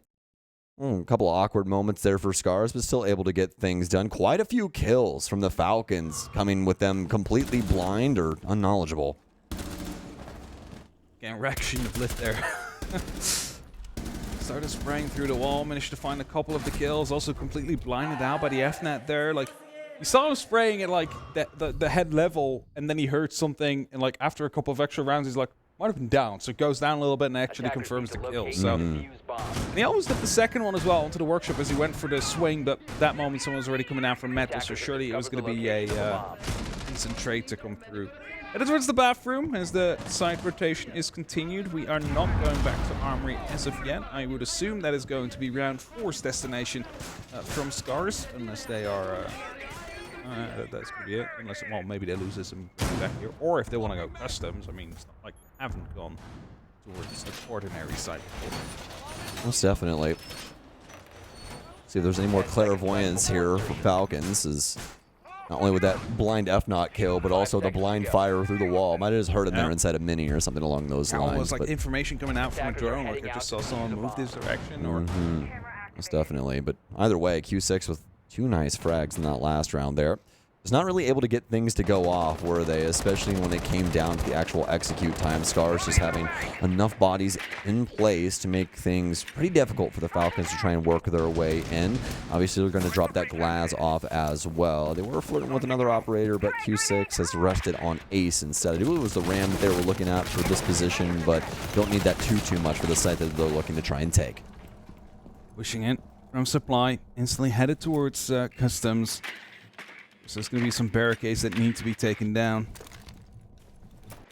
Waiting for that drone to finish the recon so he knows what's waiting on the opposite side of things. You do not want to, you know, push through a single door if you know there's 2 players potentially on the opposite side of things. Attackers dropped the diffuser. Attackers For now, recovered the bomb diffuser. everything okay. Everything's safe. No kills coming through, and as I say that, it's J-Lad that loses his life to Rek. Not sure where that was. It seems to be outside of the balcony that came through. Was it maybe east stairs? I don't know. Either way. First kill is there for SCARZ, and Q6 taking some damage as well. Valentino. Just be able to get rid of that thorn trap. I haven't seen too much of her at this event. She does pop up every once in a while. Does still have that 1.5 on the Uzi too, so one little weapon to be able to utilize. So kills. Gonna want that one back, and Rek, well, I said he wants it back, but I don't think he wants it back like that. Rek steps right back through that angle, rips his head off, and SCARZ already starting to make a bid for this 3rd round after they take out 2. An EMP out here for P9 as he works his way through, but do remember that audio doesn't work the same way it used to with Nook, so if Taiyu has proper ears here, I'd be able to hear him on this hop. Has a 6th sense already. So you want to try and step up into this. Some shots flying through, and in perfect timing, the gun fodder covers that hop over, and P9 will be able to find a home finally for this case. Valentino on the cross, able to tag up Rek just a tad bit, and going to shoot P9 right in the butt as well. So he's going to move his way through. Going to be keeping that lead with you for a while, buddy, until you can find a surgeon.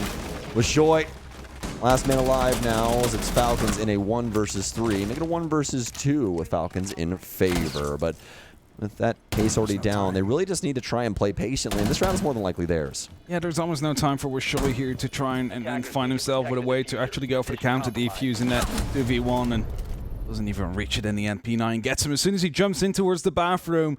He was a bit of a surprise factor out there, but he really helped by his teammates because the pressure started coming through from the workshop, and you see the player that's inside the bathroom turn 180, instantly shot in the back of the head. So it's like good working together there from the side of Falcons. Some good team play and eventually resulted in them still being able to get that defuse down, even though they were down the initial main count. I believe it was 1 or 2 openers for the side of SCARZ before there was any response coming in from Falcons.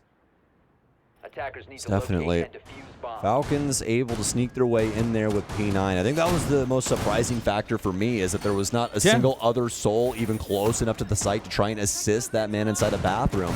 And he needed the most help. P9 is on his back door. There's two people trying to breach in from the other half wall. I mean, it's like the side is under pressure, and I'm here alone. Why are my teammates in Narnia? I need the fire department. Somebody call the police. Like, this is, send the police. They're the breaking army, in. Send the fire department, some medics as well. Yeah, I'm gonna need an ambulance. Yeah, just get everybody out there. Oh man. Well, Peon, that Valkyrie, as we talked about earlier, making her way through that ban phase. She's in play here for SCARZ. IQ being picked out by B9. I believe they might have been able to just see the Valkyrie out there as the drone was rolling into the east stairs at the moment that the Valkyrie camera was tossed.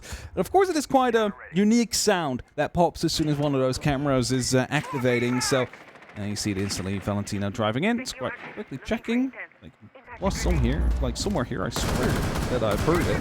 But could you imagine trying to learn Siege, like just as a blank slate in the common day with the amount of things that happen and all the audio cues and everything? I am lucky I came in from like year one before the open beta even started, so it's like you have the way to you know all the information out there. Actually, P9, you're not checking the corner that it's in. There. What? Come on, just do a Come on. There's 360, no way. dude. There's no way, right? It's somewhere here. It's hard to see, but it's somewhere there. Did they already get it? You might have already gotten it as well. Maybe the Twitch got it? I don't know. Bad shout there, Hap. Gosh, well, I don't know, but I saw him toss it there. It's like I saw the Twitch drone drive by in the first attempt, so who knows? Man. Well, there is some potential info over there. We'll see if IQ can try and clean it up. But from our eyes, we didn't really see all that much in the free cam. Fish like going to run outside, giving a little bit of the goods up over to the offense. Big consent. They now know he's going to be playing on this door. Some more pre-fire. They're headed his way. Saw some of the Candelas pop off as well, but Rat completely blinded. Will still be able to take down J-Lad.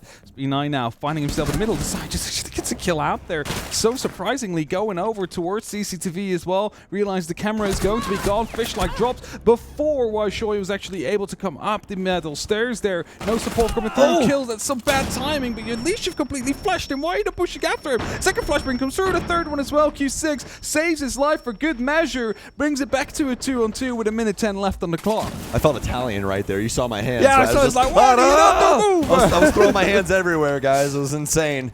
But either way, Kills gets the assists there from Q6. Able to at least keep himself alive there. Maybe a little worried that that first stun did not get him fully, but obviously we saw how close that thing bounced to him. And you're within 5 meters of one of those flashes, it full whites you. It doesn't matter if you're looking at it or not. It's already over. So Q6, nice shots. He'll be able to find one, and they're actually fighting fire with fire here. It's up to Peon, but Peon, you got to fight against the AK-12. This gun is a demon. You do have the MPX. You have some good mechanics as well, but oh, you need to hit the heady just like Q6 does. That's a round for the Falcons. Q6 as well, he was about to start running at that point. I don't know if you saw that, but he literally pressed shift and then realized, oh no, I shouldn't be doing that right now. Well, speaking of not doing things, we're not really going to be doing much for the next 45 seconds. It's going to be a timeout here from the SCARZ as these defenses have not looked good. Especially given the circumstances of a couple of these gunfights. I mean, there's some opportunities for the SCARZ to be able to win out these rounds and give the Falcons a really, really hard time. It's just not coming easy to them. And I think the key thing to notate here is that Falcons aren't doing anything special. There isn't some big sweeping thing that's happening that should just be decimating the SCARZ. I mean, looking at the scoreboard right now, it's P9 and Q6. P9 with 9 kills, Q6 with 6 to his name. Everybody else kind of dwindling off. There's only 3 kills amongst the other 3 players, but you know, you look over at SCARZ, it's really just a one-man show. It's Rec 7-3. The very next player was Shoy 3-4. So really just needing a little bit more team play, it feels, for SCARZ. Just try and get some of these moments where there is an opportunity to take these fights. Just make yourself refraggable. You know what I mean? Yeah. The thing is as well, there's so much free space for Falcons to just move in, and they're taking it, they're feeling it, they're seeing it. And, you know, we can only commend them for that because they see free space, they take it, and they manage to find kills out of it. SCARZ need to maybe, you know, huddle up a little bit more. As you mentioned, be refraggable, but also close the gaps up a little bit more. You don't want anybody to just walk up the metal stairs, first kill someone inside the site, then walk back, kill someone inside the CCTV. Like, it feels like someone should be in between there to stop that from happening, or at least alert you. maybe even a prox alarm, I that mean- someone is coming up there. I mean, most of the time we'll see a player with a rotation open for Fountain playing right in that area because of that metal staircase. You know, you can do dual duty. If they're trying to come for triple wall, you can assist with that, or you can try and help with the rotations over there for 90 as well. So just, you know, something that SCARZ might look into down the line, or we just try and play things a little bit more tight-knit inside of this strategy is, again, especially in that first round. I think that's a big highlight for us here. Falcons able to find 4 separate isolated kills. That's not something that, especially on border, you see all that much. No, for sure. It should be a real back and forth usually within these rounds, but Falcons been able to find some good entrances. Actually, talked about entry kills. SCARZ have managed to get 3 out of the last 3 rounds. And they've only been able to get 1 of them out of the back of those. So it's something to keep in mind as these Selmas are going to be impacted off. Wishoy will be able to bounce out. There's only 1 Selma left. Do you want to use this on this wall? That's the big question now. Do you want to open the detention that badly?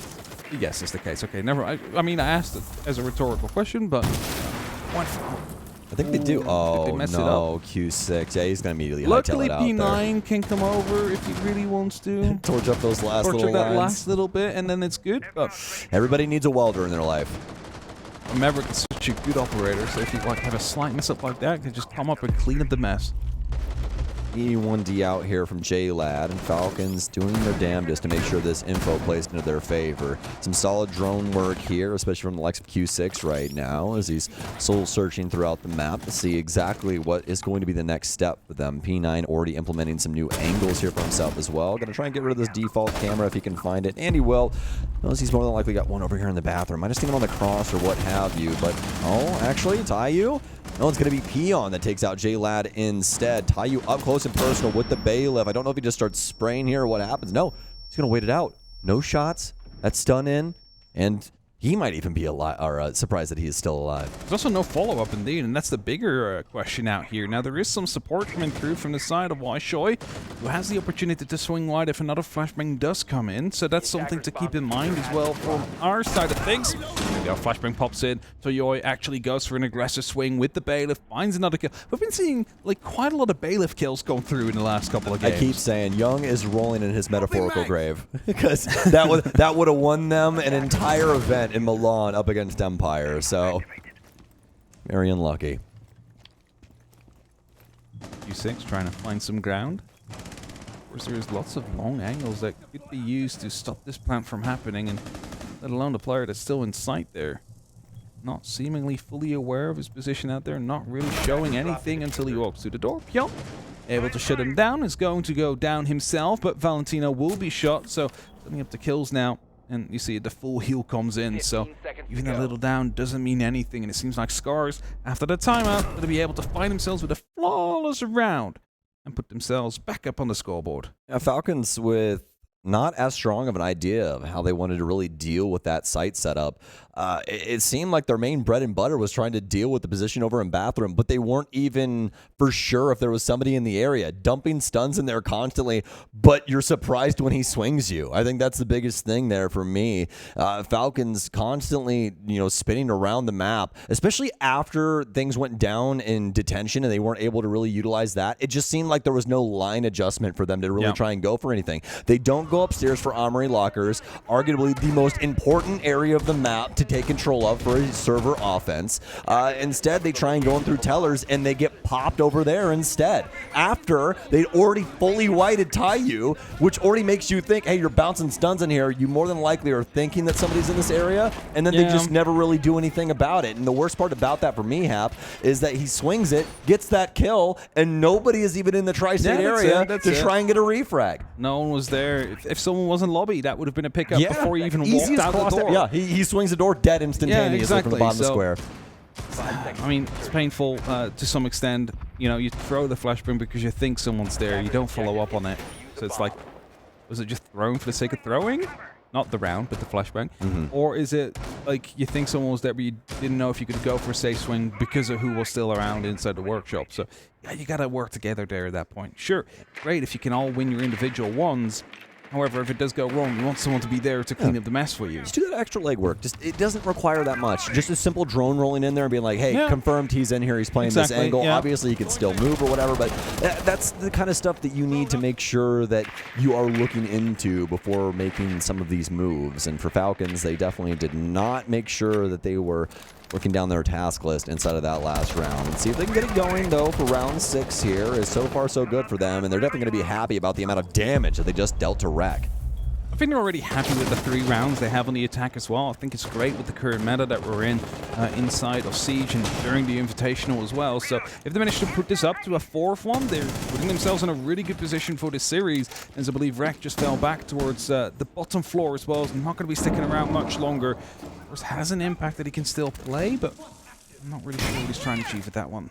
It's a really rough look right now for SCARZ. Fishlight going to be the lone member on this top floor as of right now to try and hold things down. But on second glance, I looked over, Peon actually is going to be up here as well. So I'm going to try and open things up on the back end for him. E1D out, and he's actually going to run across. They should be more than aware there's 2 people over here now. A nice little shot there as Q6 swings in through because of that man running across. But now P9, shoot on the other foot. He'll take out Taiyu. Valentino considering this drop right now. Fishlight still up top, and SCARZ, there is some potential here, but now J-Lad gonna shut down at least one. There's another one's in the area flirting with it as of right now, but Peon's not going to give him that swing. Peon was actually the bait there because as you saw Fishlight jump up, he got spotted outside going into CCTV, so they wanted to go and take the fight from break room before he got into a better position. And Sunday managed to get the opening kill out there, so well done by SCARZ, but they're not able to fully transition it into a round advantage yet. Now, of course, J-Lab will go down, Valentino drops as well. This is the moment where SCARZ need to be able to lock this off, but kills comes through. Manages to find one, knows of one of the positions as his teammate just fell, and that with that, dropped the diffuser. Just needs to find the other 1v1 right now. He just doesn't know exactly where Peon is, and Peon going for the long rotate, going up top as well. So is Washoy, so they're both going to be playing it from this direction.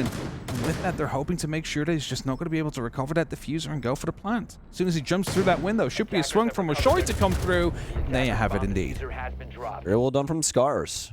3-3 now after that round, and I will say this, Falcons still with some strong considerations. They're able to find a lot of ISO'd kills and things along those lines, but SCARZ making the most of that top floor setup. You know, it really looked really risky once Office was completely in the favor of Falcons, but the one thing is that they got a little bit too focused on these guys over here in CCTV. I know this might be shocking to you, but that's not the bomb site. You don't even honestly need it at all for anything that's going on the other portion of the map. You can simply set somebody on top east, and guess what? They can't rotate into you. They either have to rotate across and try and get all the way over through archives, or they drop down the hatch and try and reassess things in through customs, in through jungle, in through server.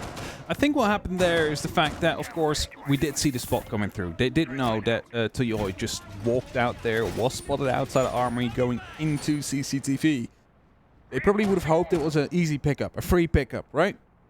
But then there was a second player, and at that moment it's like, okay, there's 2 players in here. We've just lost 1-2, and we kind of need to like put some resources towards it and make sure that we might be able to bring back that number count. But with that, you lose a lot of time on the opposite sides of the map, sadly.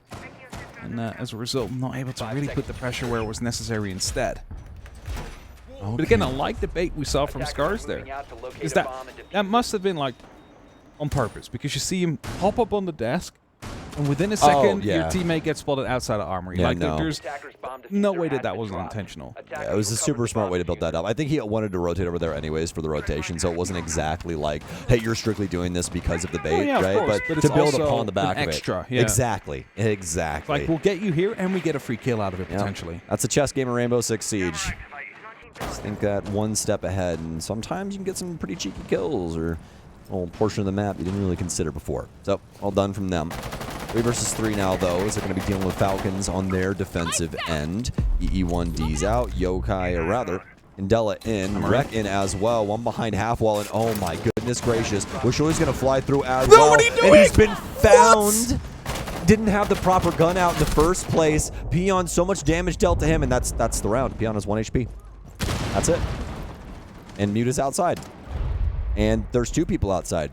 And they don't know where Peon is. And there's a Nitro cell, and he's dead. That's a flawless round out of the Falcons. Wow, that was really, really messy, and it got that way extremely quickly. I just feel sorry for the Amaru, who rappelled in, managed to survive after the very first Gara hook, and then goes into the corner deep, decides to swap gun, and it's like, oh no. That was such an ill-advised time too. And the other thing is that like the super shorty more than likely downs mute at that range, or does a very considerable amount of damage.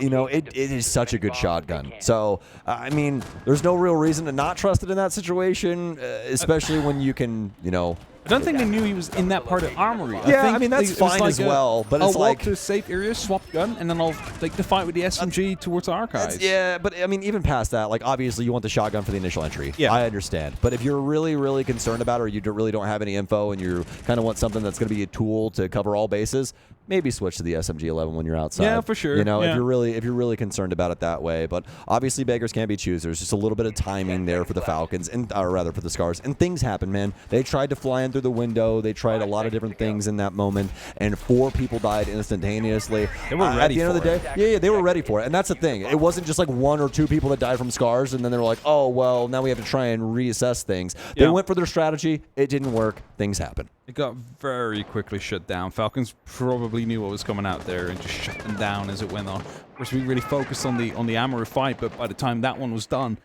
like, the entire team was done. Right? It's like all taking place in like 4 or 5 seconds. Now, this is a free ping to come through. Surely that must result into a kill, and it does. SCARZ able to find the entry. A lot of punched holes in the wall, though, but the drone is giving some hot pings out, and that should be resulting in the second, and indeed it does. Q6 shut down. They know of the third one behind the shield as well. Is Rek going to be able to find that as kills in the meantime will find Lashoy, and a second one to come through as well from the C4 down below. So even though they have the double opening, still not able to really convert it, as a good use of the grenade right there allows Rek to find Valentino. E9's got the Yokai drone here. Pulling that thing in through 90. A Twitch drone as well out of Peon is trying to chase down that Yokai, I do believe, and ring around the rosy in between these 2 areas, and it's finally going to die. E9 sees a couple of drones up here, and whoa. Oh, really? Yeah. Retake? Yeah. This is what. Okay. All right. It's just the drone. Down the drones. I'm really impressed with the fact that this is what they want to go for. O'Kills does have the read here. No nitro cell in his pocket, but the beauty of the cardiac sensor is he'll be able to read things out for P4, or rather P9 on this top floor. You've just been spotted. Please don't stay. All right, he's staying. He knows where this one is, and I think they really want this gunfight. I think they really want him to try and retake this, and so far, so good for him. He's going to get 1 SCARZ player. I don't think that they really thought that this was going to happen. Rek works his way in, and that's round 1 for Falcons. Really worrisome when you see somebody step up to the top of metal stairs with 3 people alive up top, but not a single person, considering that a rotation could even come through, and they get away with absolute murder right there. Falcons with a round that, honestly, should not have been theirs. I agree with you there. He's been spotted by 3 drones, and at that point they're like, surely he's gone down after the 3rd drone. It's like, drone 1, I mean, he could have rotated out. Drone 2 comes in. It's like, okay, surely they rotate out now. Drone 3 comes in, and you don't think, all right, he's committed to the top floor. Yeah. It's like at that point. And I mean, it's the Echo as well. If they survived, there's still Yokai drones on board. So even if they would have not, if he would have gotten that kill up top, which he did, and then the complete bottom floor would have fallen because, the support died. You still had the Yokai drones to play with. So it's like you was a valuable operator to hunt down at that moment in the round. Yeah, most definitely. Yeah. Especially since 3 people were still upstairs momentarily before he decided to be spotted for the 2nd time. Yeah, I'm still just absolutely flabbergasted that he was allowed to exist on top of metal stairs for as long as he did. With the SCARZ players legitimately in the same zip code as him. You have 2 people over on CCTV/break, and you have 1 over on, I believe, the Armory side that was working like Archives. Yeah, it's just like you don't really expect somebody to be allowed to just keep their life when they're just standing at the top of metal like that. All you needed to do is just send a couple of rounds towards him, and he's going to fall back because it's like, oh, I've been made, right? They know where I am. A little bit too much respect, I would say, in that regard, right there for SCARZ. But, perfectly played out there by Falcons that they realized they had the opportunity. They took it with, all 4 hands they still had. Yeah, they weren't scared about it at all. They weren't scared. It's like, okay, we commit to this. If it fails, it fails. But at least we tried it. Oh, well, speaking of trying things, Valentino They try and break on for size, get rid of that drone that spotted him earlier. Fish like trying to get a kill in through the customs wall, but not capable of it, at least for the time being. Gonna try and rotate his way over towards Tellers. Falcons on a very important round right now. If they're able to gather round 9, then SCARZ have to have a perfect set of 3 in order to force overtime. Rotero drone in. Tayu still trying to work things in from this break room side. Still decent bit of heavy lifting for SCARZ in this info game. As you can see, the majority of the roster on drones right now, working their way in towards the building, or allowing their entries really to try and work their way ahead. Firing of some shots towards Valentino there, but there's a shield in the middle of the hallway. It's just going to stop him from being under any damage coming through. Rotero will be taking care of a shield, which will force him back down towards the actual site. 90 seconds have passed in the round, which means there's 90 seconds left in the round. And you see a lot of the Falcons players are starting to rotate back towards the actual site. We still have kills up top. I believe Valentino might be as well, as they are, of course, playing together. But the drops... Oh, no, actually, both are downstairs. Now headed back towards the site. Still missing 2 as Fishlike takes a small amount of damage. But the thing is, it's bathroom tellers. They need to start putting some pressure down horizontally, but also vertically, and neither is currently happening. So a lot still needs to happen from SCARZ if they want to get this diffuser down. They're so worried about the swing coming in from the Falcons. Reinforced as well. Wreck. Big issues here. Another big problem as well. There's an electroclaw on that thing. They have no access to this. There's absolutely not a single piece of utility that they have at their disposal right now to get this hatch open. They know how to funnel into site hap. Going to do that from the lobby area as well. And Daylight is playing quite close to that. He's going to be about to get into a double fight as soon as this Selma pops. That's just going to be a telltale of what's going to be happening out here. They want to open it up just a little bit better, just a little bit wider, so they have the right angle to play with here. But now everybody's just setting up for it from the side of Falcons. And as Q6 drops the very first, drops the very second, that's the diffuser drop with 15 seconds left. And it might just be a flawless round as well if it wasn't for Wishoy and Rek. Rek is left standing, and well, there's no way he's going to be able to get these kills or get to the diffuser in time and actually start that plant. And with that, Falcons put themselves on map and series points. I mean, SCARZ, they get themselves wrapped around the building, but there's no teeth to this dog at all. As I was saying, it's like, great, you're all over the map, but you don't have the control you want. Yeah. Like, you don't have the hatch in control or opened up. You don't have anything to open it up with. Second of all, there's no time to start rotating people around. So your best opportunity is to start going from the lobby, and then you use your Selma as well, which is basically alerting everybody, oh, they're coming in from this side of the map to go for the plant. Boys, not going to be a window jump in. And again, well played by Falcons, well read. SCARZ a little bit too slow on the attack, and this is what I was worried for as well, is like they think of step 1, maybe 2, but after that, it kind of falls apart, and they need to try and scramble with whatever they have left and see if they can force success out of it. It just doesn't really seem to be working. Yeah.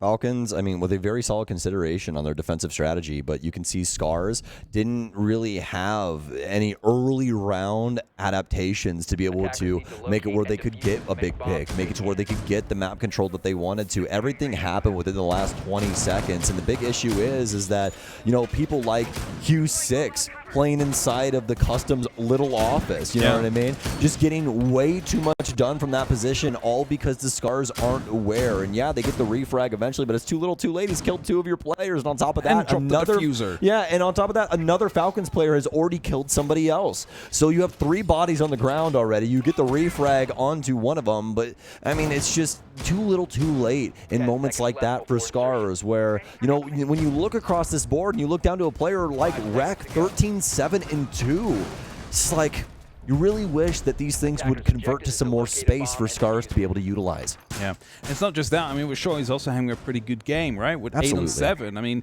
it is just not averaging out to a kill per round, but, you know, that definitely is still an impact that is there present most of those rounds. And, of course, some of them are exit kills, where, you know, the round's basically over. You still manage to get a kill or 2, but you don't really have any impact whatsoever.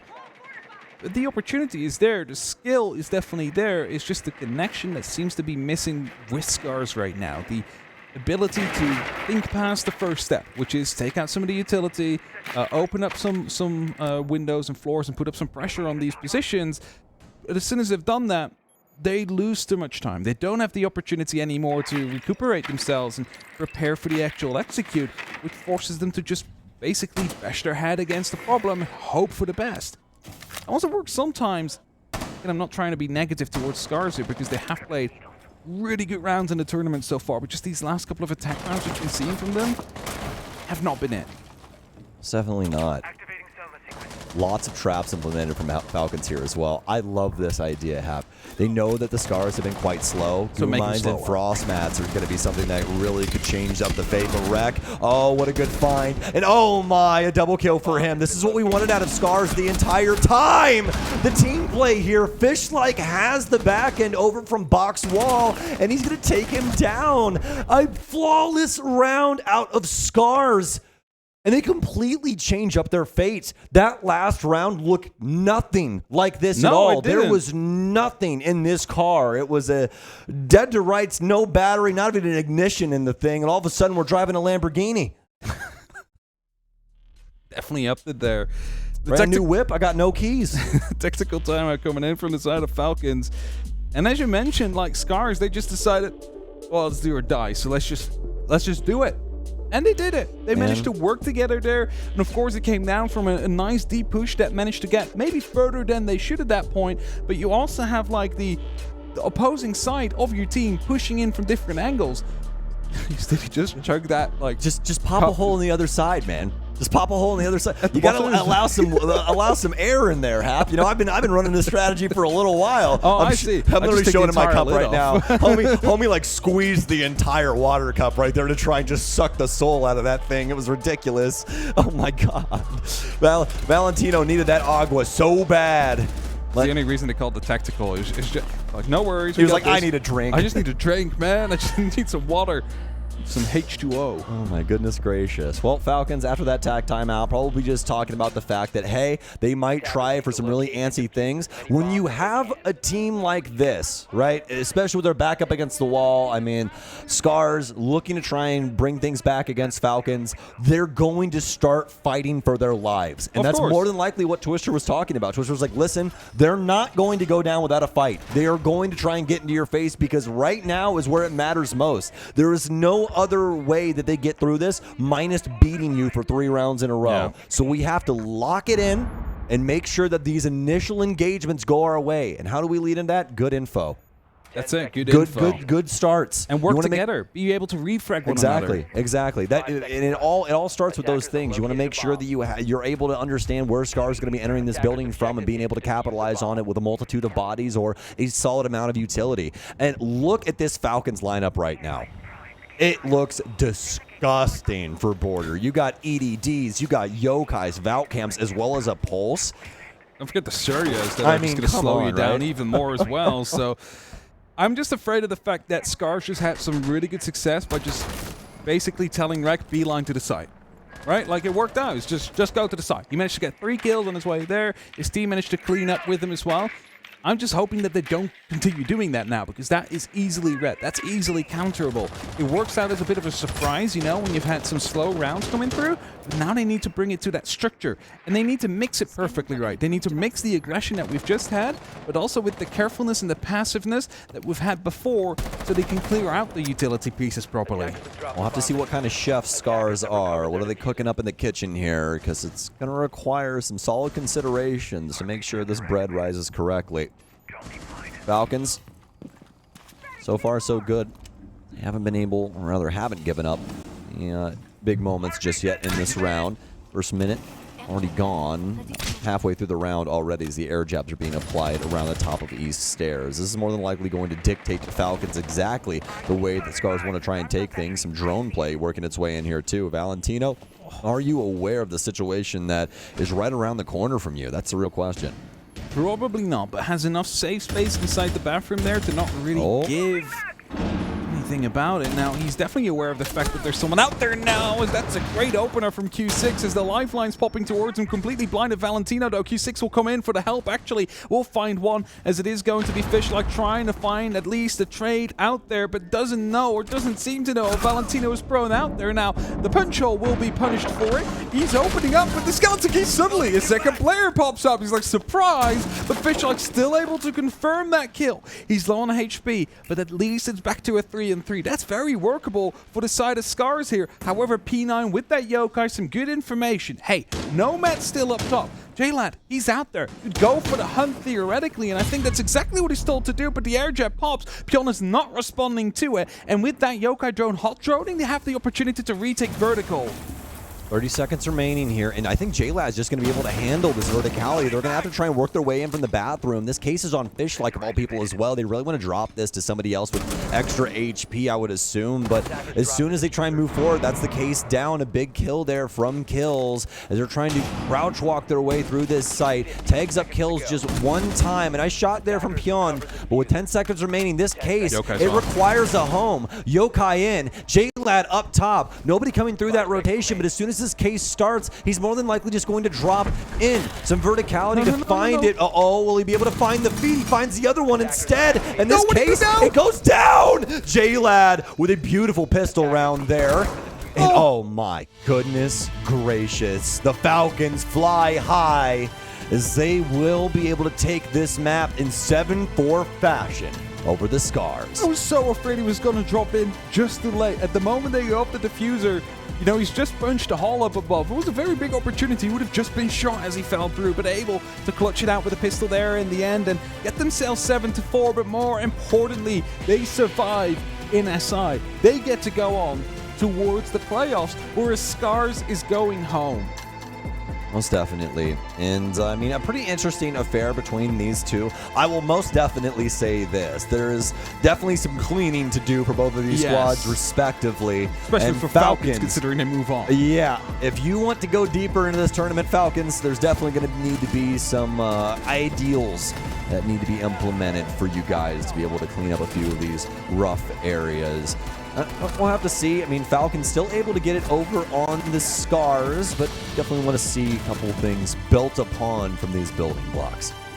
For sure, and again, Falcons were the better team throughout this series. Hands down, they were able to basically punish every single little mistake that was being made by SCARZ to perfection and really find themselves in the driver's seat for most of these maps and most of the rounds as well. So we can only praise them there. However, it was also those mistakes that they need to start working on because they have the opportunity, they have the potential to be a great team. They just need to iron out those slight little mistakes and be just a little bit quicker on the refrag on one another.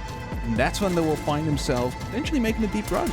Yeah, when they're able to really find their stride on these mid-round adjustments and be able to play off of each other's moments, right? Like kind of like what we saw with that run across from box on that hop-up that we saw in CCTV. Exactly. Those little moments like that where you're able to build upon what your teammates are doing and it's all in good synergy. Falcons, I think, are a little bit of ways from that, but as soon as they're able to tie that together, I mean, they have the mechanical ability to really push the envelope against some of these solid teams. Yeah, for sure, and it's going to be very exciting to see. Of course, they will be headed towards, you know, a little bit of rest now before they will be going over towards... I mean, are they going to be bottom bracket, or are they going to be able to make it into the upper bracket? Let me just quickly check how they are in the score lines, because that is a big difference in when you play and who you would play. Because they take this in a 2-0. Okay, yeah, Fury has 6 points. Falcons will be going up to 5 total. So they are going to be 4th place. They're going to be in that lower bracket. That means they won't even know who they're going to be playing yet, as those matches are, you know, awaiting the upper bracket round 1 first. What do you know? It's P9 and Q6 at the top of the heap once again. 14-6 for P9, 10-9 for Q6 respectively. The engagement's going the way of actually SCARZ in this series, specifically this map, but it's 7-4 in favor of Falcons. 100% cost out of Q6 and kills as well. Very impressive game from Falcons, especially from some of these big star players. Just Rack as well, though. 16 on 8. You got to feel for him because he's been putting up such a good tournament. Absolutely. That's a 2.0 KD right He's there. been dropping kills, and it's not just against Falcons now, the number 4 seeded team, but also the other teams that they've played against. He's been absolutely phenomenal for the roster. And, you know, this is the kind of moment where, you know, you would hope for like an Apex super team to be coming up. But usually they're like a bit stuck with like the language barriers and stuff like that, and in their own leagues. And you see all these amazing players on like Korea and in Japan and C, and then they're just not able to play together. Whilst, for example, Europe, we have all these countries that we can just mix and match into, you know, one good roster. And, you know, and a very big country, of course, lots of people to choose from. Same goes for Brazil. So, you know, that's where... Yeah, we also have the beauty of English being the primary, you know, as well. unknown So language. you can just import the entire European region if you want. Exactly. I mean, for God's sakes, we have Alamo playing in Europe. You know what I mean? Like, English is spoken by a lot of people, so makes it a little bit easier in that regard. But yeah, totally agree with you on that front. Here's the stats, though, for the match, folks, and our MVP is actually going to be kills. 141 EPS, 22 and 14 for the Falcons. Yeah, for sure. Definitely put up a good performance there. Rack, again, going to be highlighting him. He's out of the tournament so far, but he's definitely made a lasting impression on a lot of people, a lot of viewers, probably teams as well. So if he keeps this up, if SCARZ continue coming to events, if he continues popping off like this, it's going to be one of those names to watch for the next couple of years. I mean, just imagine if anybody else on SCARZ are even close to his KPR. Imagine if somebody else on there has like a 0.9. The closest person is Shoy with a 0.57. Yeah. That just can't happen. Like you guys just half. Yeah, you guys are just literally not helping Rec. It's unfortunately enough. I mean, he's just doing a lot of heavy lifting when it comes to these big kills, you know. And he's not always the one to get the first kill. But I mean, you look at the first kill thing there, and it's pretty dang close, isn't it? 7-2, and that means that he had 9 opening engagements in just that game. Here is the standings for Group B now, folks. As SCARZ will be headed home. Look at the round differential though, -10. Like, yeah, and well, look at Falcons. Yeah, -20, and they made it through. But they win the game that matters. Hey, that's true. That's the whole thing. They win It's not the played game on paper, is it? That is best of the rest. I mean, sure, -20 isn't great, but they've also had their struggles with the roster, where they've played the first day with 3 other players. Then, you know, the visas came in, they come through. They've just flown for like 10+ hours. Oh yeah, I was gonna say probably way more than get that. into the game. And then need to play there. So I understand that has been a very scrappy group stage. I'm just happy for them that they managed to go through towards the playoff stage, where now they have some time off. They can start resting, they can start practicing, and they can start picking themselves back up for a better group stage, better playoff stage. Hopefully. Definitely, my friend. Well, folks, we got some highlights for you before we send you to a quick break, before we get into our last game of the day over here on the Bravo stream.